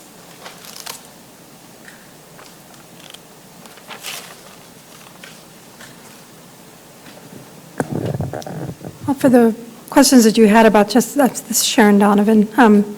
With gestational diabetes, I think it might make sense to add that to your confounders. And I understand the question with postpartum weight retention is, what is the impact of beverage intake during lactation and postpartum weight loss? But to me, it would be interesting just beverage intake postpartum. And I understand it's a different question, but I think that women who aren't breastfeeding might choose to start to drink more alcohol, for example, or make different dietary choices. So, but I understand we were given the questions to address. But you will have studies, I think, that have non-lactating women in them.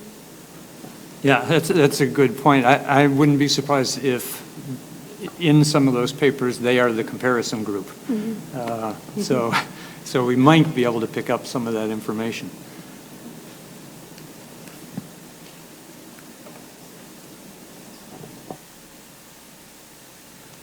Rachel Novotny.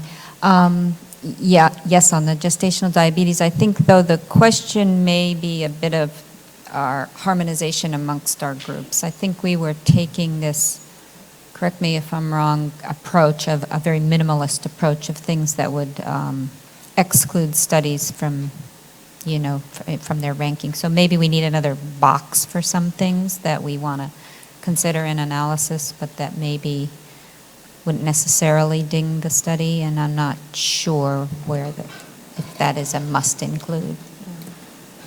Actually, could I ask the staff, because when we were working on these models, there was a third box for a while, and it kind of disappeared. Can you comment on that? Sure. This is Brittany Kingship. So we do have a supplemental document. It's not part of the formal analytic frameworks that you've shown, that we have a list of additional covariates that will be considered. So for instance, if a study presents information on, for instance, gestational diabetes, like y'all are talking about, we would pull that information and present it to you, but it wouldn't be considered in the list of key confounders, the confounders that actually are considered in the risk of bias when we're assessing these studies. And so it's just kind of a tier down from those lists that are on the analytic framework, but something that we'd still be considering.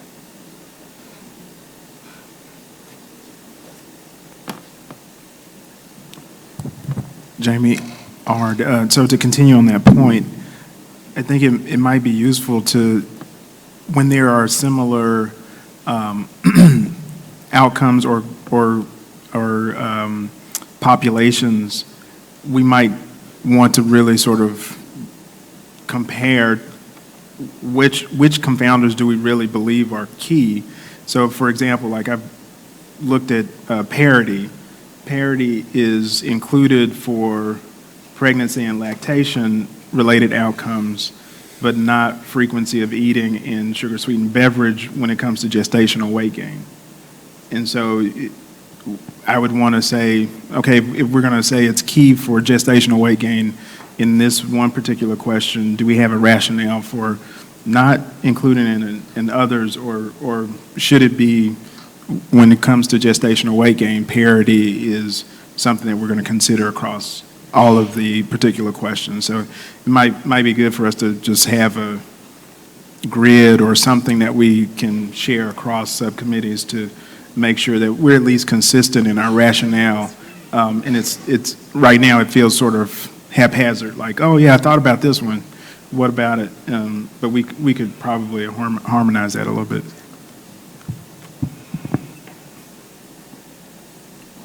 Yeah, this is Barbara Schneeman. And Jamie, I think that's a good point. And certainly one of the points here is making sure we all know what's going on with each of the subcommittees and looking for exactly those kind of items. So it's probably a bit of homework to make sure if something is relevant in one area, we're consistent across. It's a very good point. Tim Naney. I don't know if it was in our other box, but physical activity is another key covariate in most. Physical activity is a key covariate, key confounder for a lot of the other groups, and I'm not sure if it was in our other box that disappeared or whether it's just an omission. I don't know if anyone remembers. I'll let Brittany give the real answer, but I'm pretty sure it's in the other box. Yes, we you are decided correct. that it wouldn't be in a lot of the papers, and so if we put it as a key confounder, we would be downgrading a lot of relevant papers. But I think it is. That is correct, yes. Yep.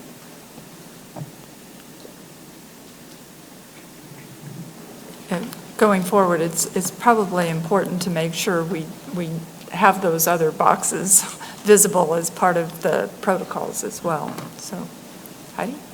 Same type of thing, but I think the grid will really help. But I was thinking that, with our sugar sweet, or the beverages one, we also have the criteria for the 8 weeks for when looking at changes in obesity-related outcomes, but I don't think we don't have it in the eating frequency, and there may not be in the other ones. So I think having a grid like that and then having a discussion in terms of what we should standardize, I think would be great. And that's just another one that came to mind.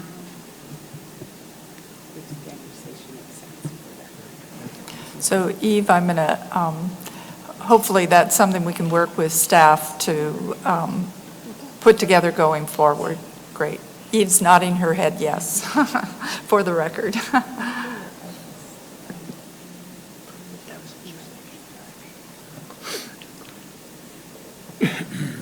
Joan Sabater. As far as the analytical framework between the beverages and growth, size, body composition, and risk of overweight and obesity, one of the key confounders is total energy intake. This is, I assume, total energy intake for the whole diet. And then if that's the case, I mean, how are we going to distinguish between the beverages that carry energy versus the ones that they do not? And how are we going to, do this as far as we want to answer the question if carrying energy into the beverages versus not has an impact on the outcomes of interest regardless of the other components of the diet? Yeah, we definitely spent some time talking about this. The issue is, I don't think there are a lot of papers that will differentiate the beverage contribution to total daily energy intake. But we're looking at primarily intervention kinds of studies. What we will see is to what degree did the addition or subtraction of a particular beverage have an impact on a health outcome. So we want to know what the energy intake was prior to the intervention to be able to determine what impact the change in beverage consumption had. That was the rationale for putting it in there. If we had data on beverage energy intake prior to the intervention, that would be wonderful, but I don't think it's reported very often. Will you be able to answer the question if energy beverages versus beverages that has no calories, has an impact on the outcomes of interest? If what happens, if the mechanism of, say, weight gain with beverage consumption is due to lack of compensation for that energy, then it would be essential to know the pre-energy intake to be able to assess that. Yes, but what about during the intervention? That's one thing. And the second thing is, are you going to also to consider study designs other than intervention studies? I think they're primarily intervention studies in our bailiwick. They're actually in your slide, the kinds of studies we're going to. So, yes, the inclusion criteria for the studies is the same as for all of that's the standard protocol. So if you just go back to... So longitudinal studies, epidemiological studies, are you going to? Right, it's just the quality of the evidence varies by the type of study. So we're not pulling out something as only looking at one type of study here. It's the same inclusion criteria. But if the adjustment is just for the total energy intake, then you will not be able to see the difference between one versus the other, because, I mean, you don't take into consideration the energy that is carried on the beverage. If it's an intervention study where the intervention is a manipulation of the beverage, then we need a baseline to be able to determine what that change in beverage, what impact that change in beverage intake had. So that, maybe I'm missing your point, but it seems to me we need that information in order to draw a conclusion about the role of the beverage. Yes, but on an epidemiological study, for instance, I mean, if you adjust for the total energy intake, the energy of the beverage is included in the adjustment. Well, I think are you alluding to the fact that I think that you're thinking primarily of intervention studies, in which case you'd like to know the baseline, but I think you're thinking of something which I was concerned about, which is if you're looking at an epidemiological study, you would actually like to be able to control for the non-beverage calorie intake of the person, over the study period to isolate out the effect of the beverage as opposed to all the. So I think it depends on the study design. Yeah.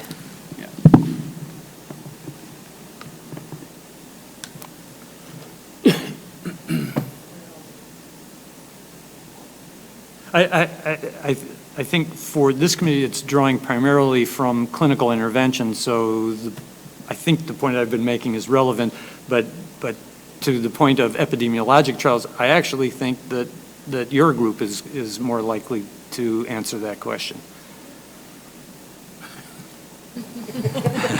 Can't put this one on me, Mattis. So we'll have the nationally representative survey data that we can look at the contribution that beverages make towards total energy intake, but we won't have beverage intake and some sort of exposure controlling for energy intake. So we will have prevalence estimates and means and distributions and contributions, but not necessarily controlling for is the words you're saying, yeah. Right, so it's the complement of studies that will give us the answer, I think. Yeah. No, but one thing is a descriptive of what the American population is doing. Another thing is in a longitudinal study, not an intervention, a short intervention, and to answer the question, the consumption of a non-caloric beverages versus one caloric beverage has an effect on obesity. I mean, this is a very valid question that is within, I think, the scope of this committee.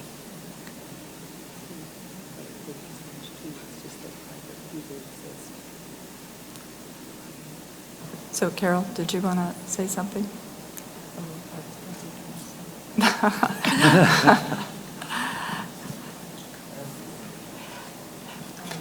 So yeah, okay.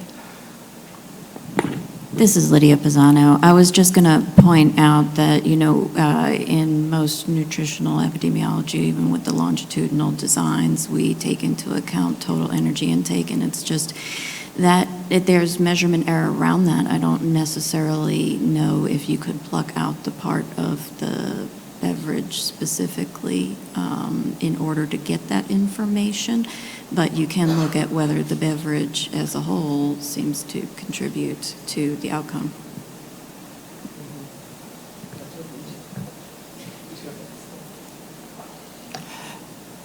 So, Dr. Sabate, my understanding is are you trying to make sure that we account for beverages that have calories and beverages that don't have calories? Is that part of what you want to make sure we want to account for? I wasn't aware that this subcommittee was only looking or majorly looking at intervention studies. I think there is some part of the literature that is trying to also look at this from a longitudinal perspective. So, put in simple terms, if somebody has zero energy coming from the beverages that this person consumes versus another individual has 50% of their daily calories coming from beverages, if we adjust for total energy intake, we're making the two beverages equal, therefore it's not going to be any effect, just by mathematical definition. So what I'm saying is one thing is to adjust for the diet other than beverage, and another thing is to take away the effect of the energy in the beverage that may have on the outcome.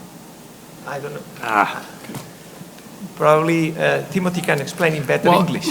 If you take the example of somebody who took 100% of their calories from sugared soda, let's say, and then you control for their total energy intake, you will over-control. You will basically, so the more that somebody's total calories come from beverages, and then you control for total energy, you're over-controlling, and you're basically controlling away you're trying to isolate the effect of a beverage. So you would like to control for energy intake from things other than that beverage, or at least other than beverages, to distill out that in a longitudinal or epidemiological study, as opposed to a Intervention study.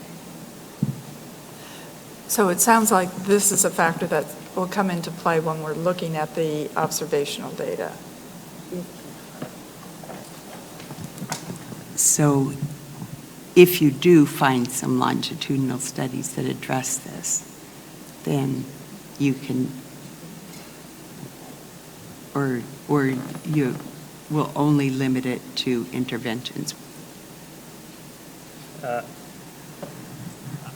I understand your point. It's well taken. I'm not sure that we have included longitudinal studies in the array of trials that we're going to be looking at. So if that's something that we should change, that's something we should change. No,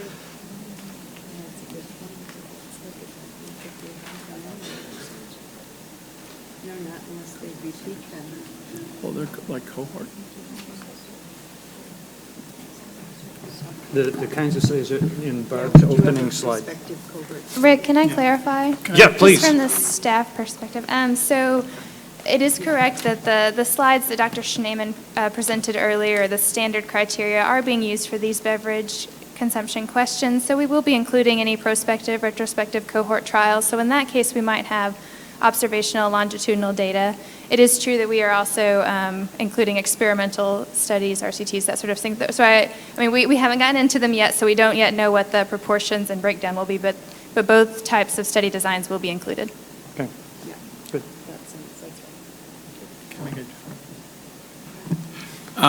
And just to make a general point, I mean, of course, intervention studies are good because they can be carefully controlled, but they're good for determining short-term effects. And as you mentioned, Rick, the ability to look at impact on something like weight, oftentimes a longitudinal study, which can go over years or even decades, may be more relevant. So I expect we'll have both kinds of studies to look at, but I don't know, we'll see. So I think we have Dr. Sabate's comments about what's needed in terms of the observational data. Okay? Great, thank you. So we have one more subcommittee to go through, so I want to be sure we have time to do that. So that is the dietary fats and seafood, and Dr. Setzler. Thank you. So thanks much.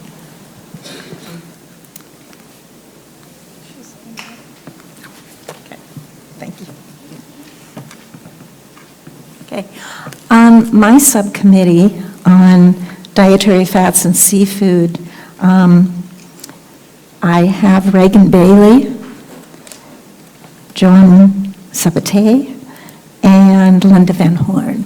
So thank you so much for being a part of the committee. Also, Barbara Sheenman was the advisory committee chair rep.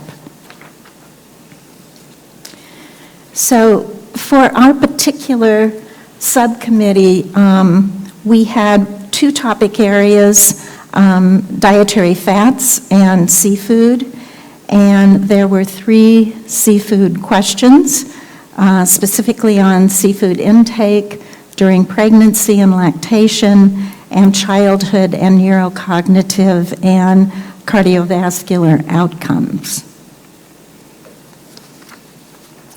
And then our second topic on dietary fats included all-cause mortality, cancer, cardiovascular disease, and neurocognitive development and health. And I am including here some key acronyms so that just as I'm going through the slides, these will be familiar. You've heard them probably already today. N3, N6, PUFAs, MUFAs, EPA, DHA, CVD, and methyl mercury.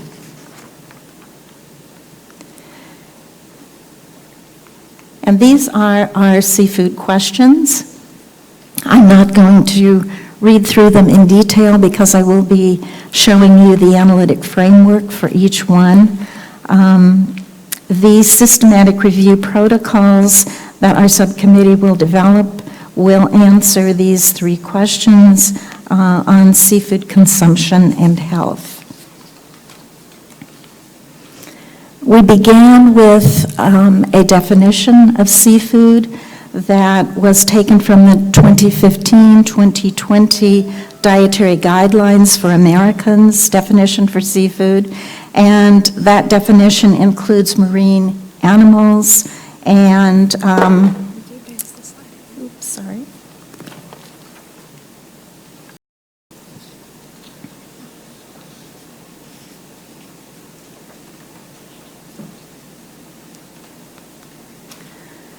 And then we are also going to be looking at seafood in terms of the characteristics.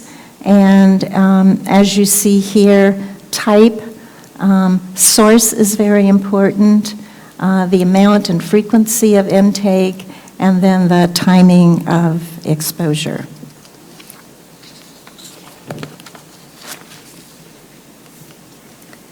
And this is our first analytic framework, our first question, and that is, what is the relationship between seafood consumption during pregnancy and lactation and neurocognitive development of the infant?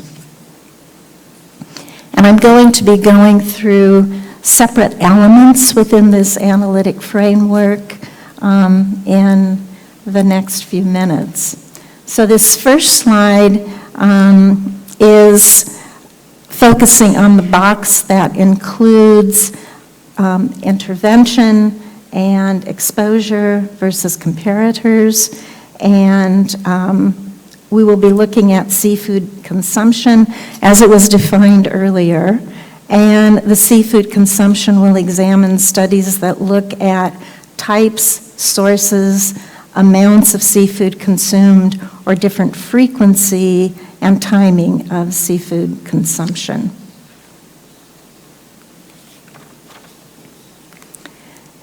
And then here highlighted are populations that we are considering. They include looking at infants, toddlers, children, and adolescents, birth to 18 years.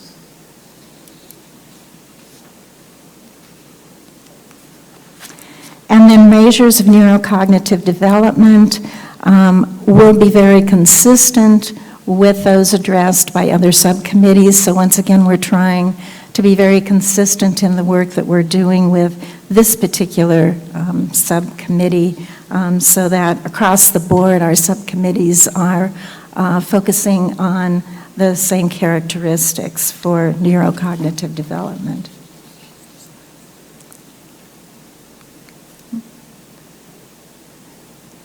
Okay, moving on to key confounders. We are paying particularly close attention to sources of confounding that will include child age, sex, birth weight, gestational age, maternal age, race, ethnicity, SES, anthropometrics, parity, smoking, dietary pattern, and components of the maternal diet will include alcohol intake, dietary supplements, particularly N3, polyunsaturated fatty acids, and iron. And then we'll also be looking at non-fish dietary exposure to N3 polyunsaturated fat. We're looking at parental education, family history of neurocognitive disorders, and we will be looking at key confounders that include ADD, ADHD, anxiety, ASD, and depression.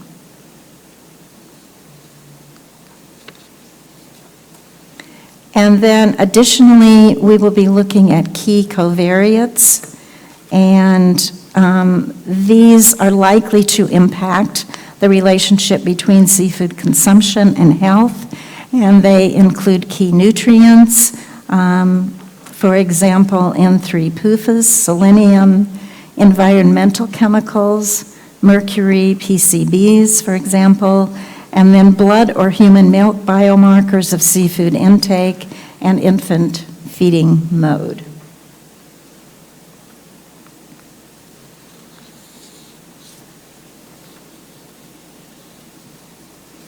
And then our second question will focus on seafood consumption during childhood and neurocognitive development.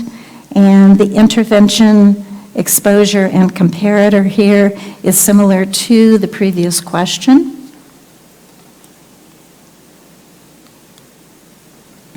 And once again, boxes in red include our population. We're going to be focusing on seafood consumption from birth to 18 years of age, with neurocognitive endpoint outcomes assessed from age 2 years and older throughout adulthood.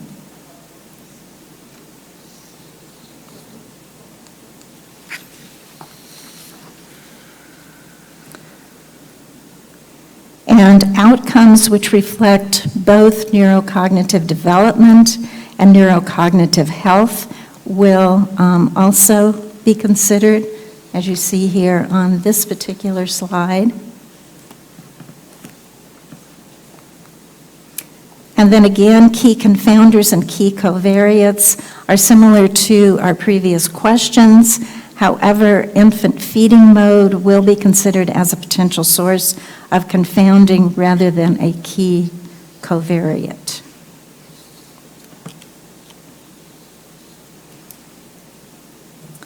And then our final seafood question focuses on seafood consumption during childhood and risk of cardiovascular disease.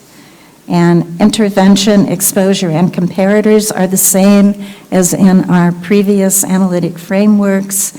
Cardiovascular disease outcomes to be examined mirror those across the rest of the project.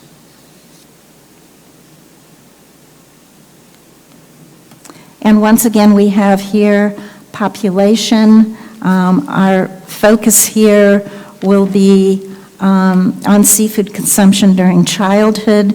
We'll be assessing intermediate outcomes in children, adolescents, adults, and older adults, and then endpoint outcomes in adults and older adults as well.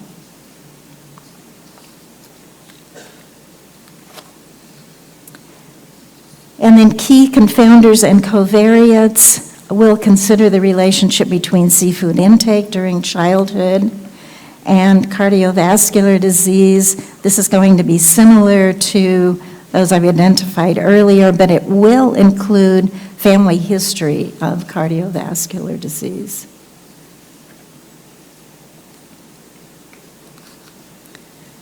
And then very importantly, we will be looking at inclusion-exclusion criteria.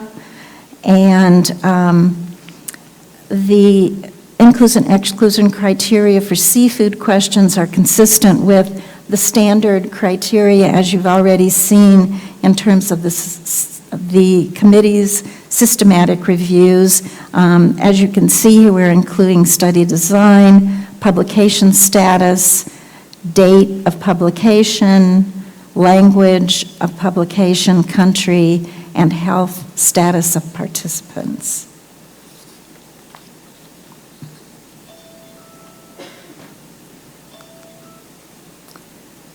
And more specifically here, in terms of our subcommittee's role, there will be studies that measure seafood consumption. Again, it's important to keep in mind that there will be some exclusions. So fish oil or N3 PUFA supplement studies and studies that only examine biomarkers of seafood intake will not be included. And this would include studies that evaluate infant formulas with added DHA and EPA.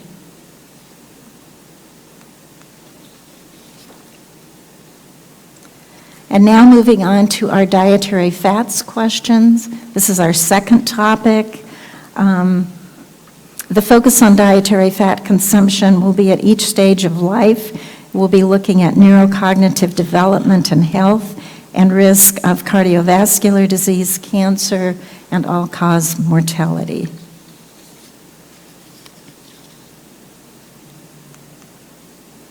Some key definitions. Saturated, monounsaturated, polyunsaturated fat types will be looked at. We'll be looking at omega-3 polyunsaturated fatty acids, EPA and DHA, and then omega-6 polyunsaturated fatty acids and cholesterol.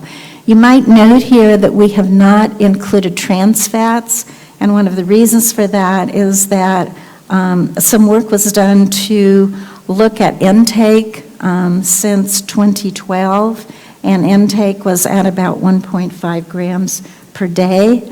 And trans fats are also not included in federal food and nutrient databases and would then not be used in a lot of studies. So that's one of the reasons you do not see trans fats in that list.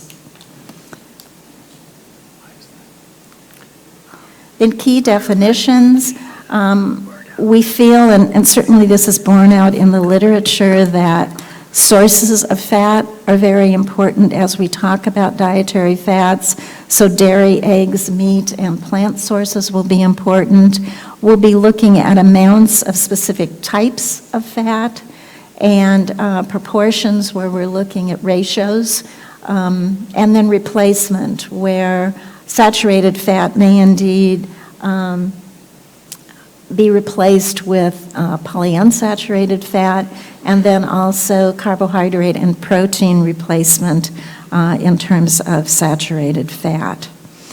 It's important, I think, here to note that our committee was not tasked with looking at overall amounts of dietary fat, and so we will rather be focusing specifically on types of fat and certainly amounts of types of fat. And so the first question that we are looking at is the relationship between types of dietary fat and neurocognitive development and neurocognitive health. And this analytic framework reflects our definition of types of fat that will be used across the dietary fat questions.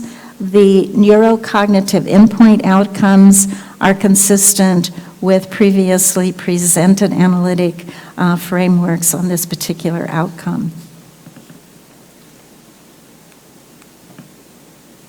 And then again, looking at those red squares where we're identifying our population, we will be evaluating studies conducted in infants, toddlers, children, adolescents, adults, and older adults.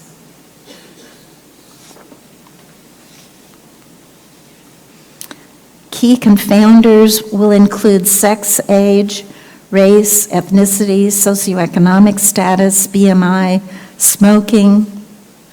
Outcome and age-specific key confounders will include neurocognitive development, birth to 18 years, parental education, neurocognitive health, 19-plus years, education, ADD, ADHD, anxiety, ASD, depression, Alzheimer's, a family history of neurocognitive disorders, and we'll also be looking at mercury and fat that originates from seafoods, and that will be considered as a key covariate for this particular question.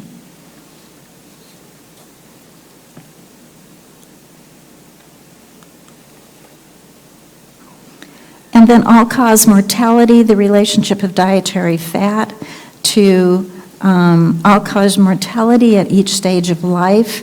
The intervention, exposure, and comparators are the same as previously described for dietary fat analytic frameworks. And all-cause mortality outcome has already been described with several of the other presentations. And we will be examining studies conducted in subjects 2 years and older.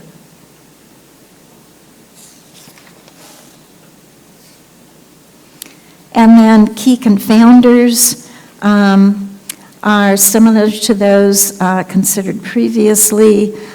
Total energy and alcohol intake, physical activity, and anthropometry, a family history of CVD, cancer, and diabetes.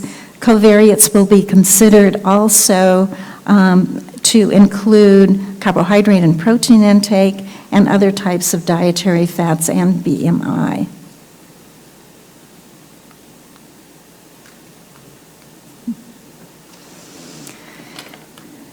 And then the next question involves cancer, and here in terms of the analytic framework, we're describing examining the consumption of dietary fats and risk of certain types of cancer. And so you see the different types of cancer on this particular slide. Intervention, exposure, and comparators are basically what we've previously described. And just important to keep in mind that we did add liver to our list of types of dietary cancer, since we have been seeing that in the literature recently. And then our population, we will be evaluating studies that assess dietary fat in subjects at each stage of life, and outcomes will be assessed in subjects 2 years and older.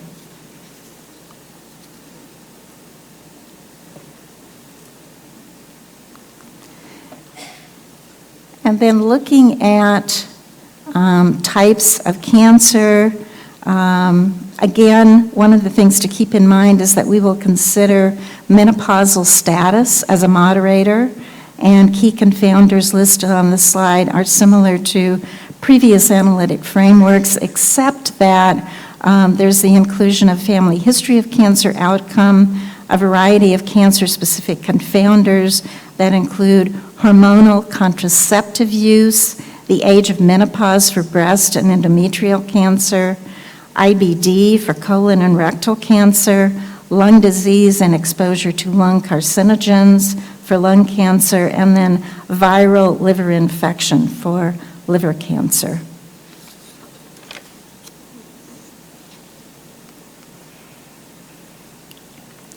And then our final analytic framework addresses the relationship between types of dietary fat consumption and risk of cardiovascular disease, the intervention exposure comparators, the target populations, and the outcomes are consistent with what I've described previously in terms of our analytic framework. And then key covariates, they are similar to previous analytic frameworks presented, except for the inclusion of family history of CVD or diabetes, and the exclusion of anthropometry, which was considered to be a key covariate. And then additional key covariates include carbohydrate and protein intake, other types of dietary fats, baseline CVD risk category, which might be high, moderate, and low, and duration of intensity of the intervention, and N3 polyunsaturated fat supplement use. And then, as you see here, our inclusion-exclusion criteria is consistent with standard criteria across the subcommittees. I think it's important to note here for our specific subcommittee that studies that do not assess the consumption of types of dietary fat, so that might be studies that only include biomarkers or that only assess total fat intake or overall macronutrient consumption, will be excluded.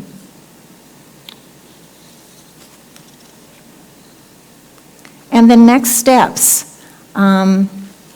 The literature database searches and screening for seafood and neurocognitive outcome questions are complete, and hand searches and data extraction will begin shortly.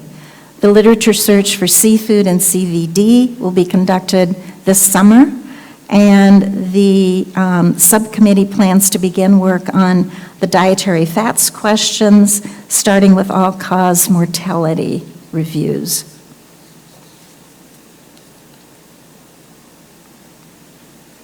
And I want to again thank my subcommittee, and also in particular thank our support staff who have done an incredible job in terms of working with us on every single call. The calls happen once a week, and certainly have been an incredible help to all of the work for this particular subcommittee, and are one of the reasons that we've gotten quite far along in terms of the work that we've done so far. Many thanks.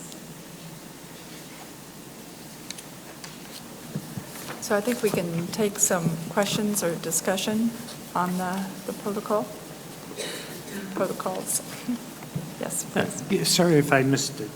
Can you clarify, what is outcome-specific key confounders? Are they, for a given outcome, you'll pick from that list which you use? Say that again. What is the definition of outcome-specific key confounders? They're just specifically related to the work that we're doing for the specific question we're asking. So, for example, you might pick ADD for one paper and ADHD for another paper, or you would expect all of these in any paper that you selected? No, I think we would certainly be looking at one at a time. Okay. Okay. Otherwise, I was going to say you probably ding a lot of papers if you had all of those in. And it's important to keep in mind that confounders and covariates aren't eliminating papers. So certainly our exclusion criteria will do that, but that's something to keep in mind.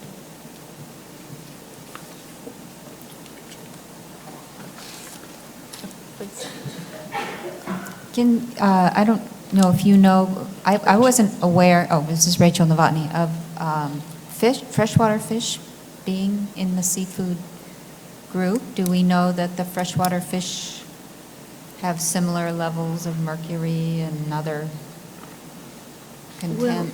Or what is the rationale for including freshwater fish with seafood? I think the idea is that we want to be sure that we're generalizing to other populations.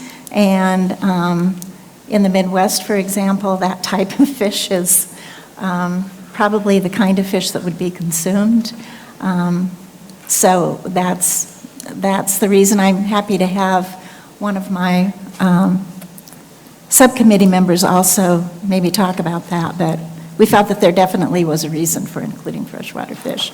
Linda, would you like to respond? Well, only, Linda Van Horn, and yes, as a person who probably glows in the dark from all the coho salmon we eat out of Lake Michigan, I think that there's many, there are many sources of freshwater fish across the country that are consumed all the time. Sorry. Can't hear you. Okay, freshwater fish are potentially contaminated and therefore definitely should be included, we think, in the fish and seafood category.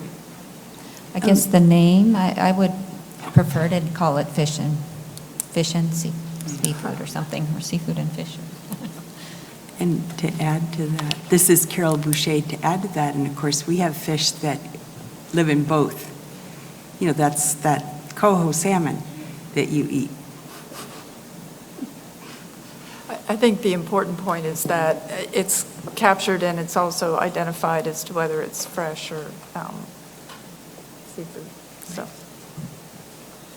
other questions or comments? Oh, please. Sorry, this is Linda Van Horn again, and I'm on this subcommittee, but when you were going through our slides and, having a chance to put it all in perspective, this is probably a parking lot issue, but it occurred to me, especially after all of what we've heard today, that, adverse pregnancy outcomes are a risk factor for cardiovascular disease. And what's of interest is I was looking at all of this, realizing we're talking about the entire population now. If there are dietary factors associated with adverse pregnancy outcomes, as we were thinking earlier about gestational diabetes, gestational hypertension, et cetera, and maternal intake of these types of foods, any of them, I'm thinking fatty acids, but it could be any of them, that relate to the maternal risks. I also wonder if, because of adverse pregnancy outcomes, the child, the offspring, is at greater risk for depression, anxiety, any other developmental problems that still could stem from initial diet-related relationships, maternally. I don't think there's a whole lot of data or that anybody's really looked at those connections across the lifespan. So again, as I say, I think this is way too much, to try to expect us to do within this particular environment and all these questions that we're already trying to address. But I think if it's possible, on the basis of any data that do exist that relate these connections, we should recognize those as being potentially important as we go forward, because if it all starts with maternal nutrition, there's reason to think, we should be more mindful of those relationships.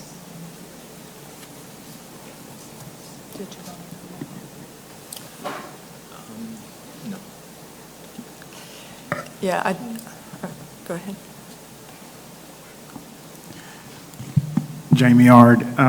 So one question comes to mind related to fish and seafood consumption, and in thinking about the definitions and the things that are considered in analysis. So type, source, amount, and frequency, timing. One of the other things that comes to mind from some data I can recall is the preparation. So a high proportion of seafood consumption, especially freshwater fish and seafood, is fried, right? And so there are data that suggest that there's a different impact of seafood, or maybe the beneficial impacts are not there when the consumption, the preparation is taken into consideration. And our committee did definitely talk about that.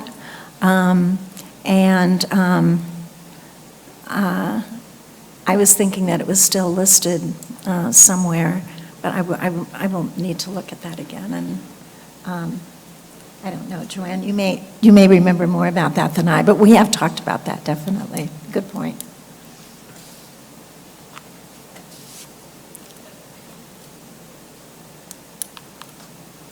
The subcommittee did identify preparation, and we had said that that would be an element of seafood we would extract, and it would present in evidence tables for the committee's evaluation during synthesis. So it's part of the data extracted. I remember it specifically because it was something that I felt strongly about, so yes.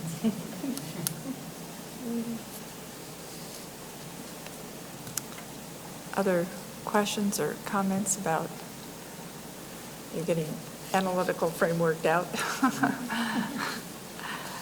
We do have, we can move to the committee discussion, just a general discussion.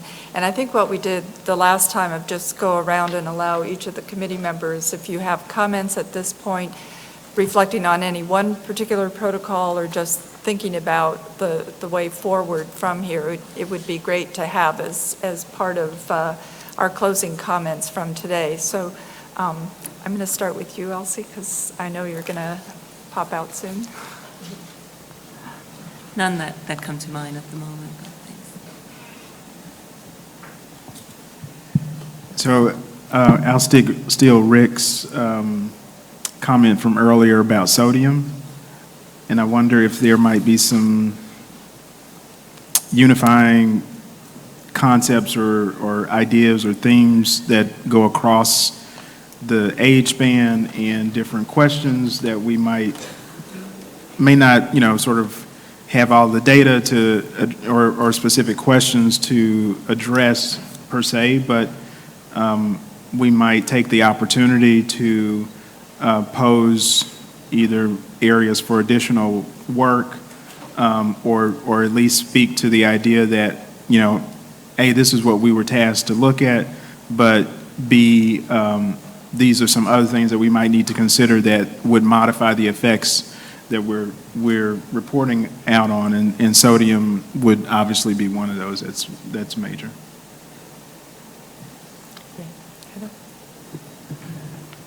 This is Heather Leidy. Just a small comment. I really like the grid idea, so I think that'll help clear up some of the inconsistencies I think that we have.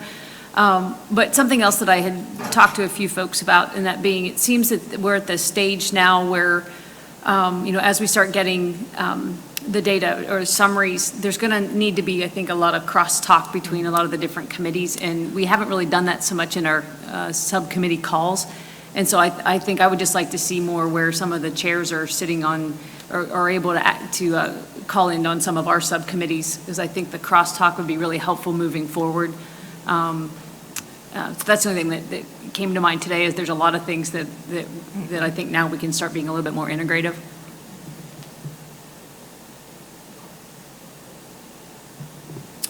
Tim Namey, nothing to add at this time. Yeah, Rick Mattis, I was going to make that same point. I think we have to integrate more to avoid redundancies and to make sure we capture everything, because a couple of new ideas came out. This is Carol Boucher, and I have a similar comment too, and to what Jamie said and Rick and everyone. I think sometimes some of the language needs to be harmonized a bit. We're talking about the same thing, but we've used different words, and I think, which is fine, because those words are there, otherwise we wouldn't have picked them out to use them. But it might be easier for us to actually do comparisons if we're still using the same terms. I'll come back to you at the end. Okay. Pretty much the same. I was surprised, for example, like with the beverages, that there's quite a bit related to pregnancy and lactation. And so I'm, in addition to making sure the covariates are consistent, but also how we're defining gestational weight gain, postpartum weight retention. So I think we need to kind of clean those up before we actually start the systematic reviews. I don't really have a lot to add. I think that being consistent across subcommittees, which has already been indicated, but one thing, for example, parity was brought up as something that might certainly be a part of many of the different subcommittee questions. So I could just see that there are a variety of things that we might want to look at, which I'm sure has probably been planned already anyway.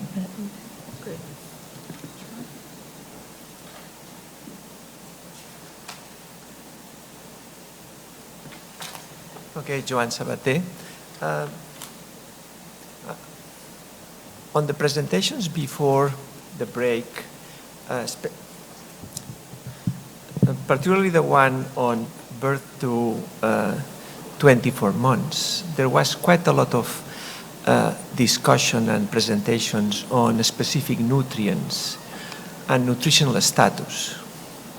I think this is quite interesting and very important from the nutritional viewpoint. But I'm a little bit surprised by this emphasis, and particularly in the context of if this is the task of this committee or is the task of the Institute of Medicine, the one that issues the dietary DRIs. In other words, our outcomes in general is health, not nutritional status. And going into specific nutrients when they come from different sources, that could be the nutrients in foods, the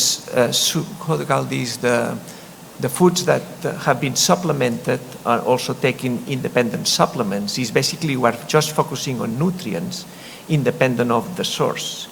And I don't know to what extent we're going to, once we get the nutritional status, I mean, if we are going to make food recommendations based on nutritional status or based on health outcomes.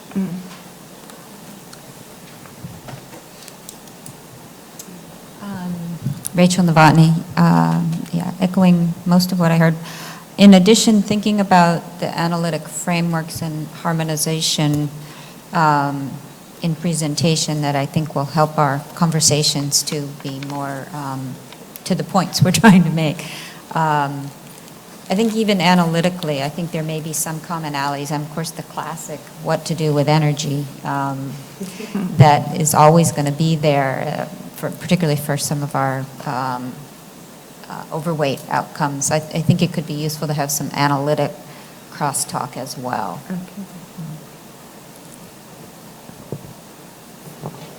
Reagan Bailey, just echoing and will be of no surprise to the federal staff who I keep talking about this with, but harmonization and standardization of the terms that we're using, things like what is a life stage, and that we're all on the same page about the terms that we're using, what is a covariate versus what is a confounder, how we define nutrients of public health concern versus shortfall nutrients. So really having some clarity around those terms I think would be helpful.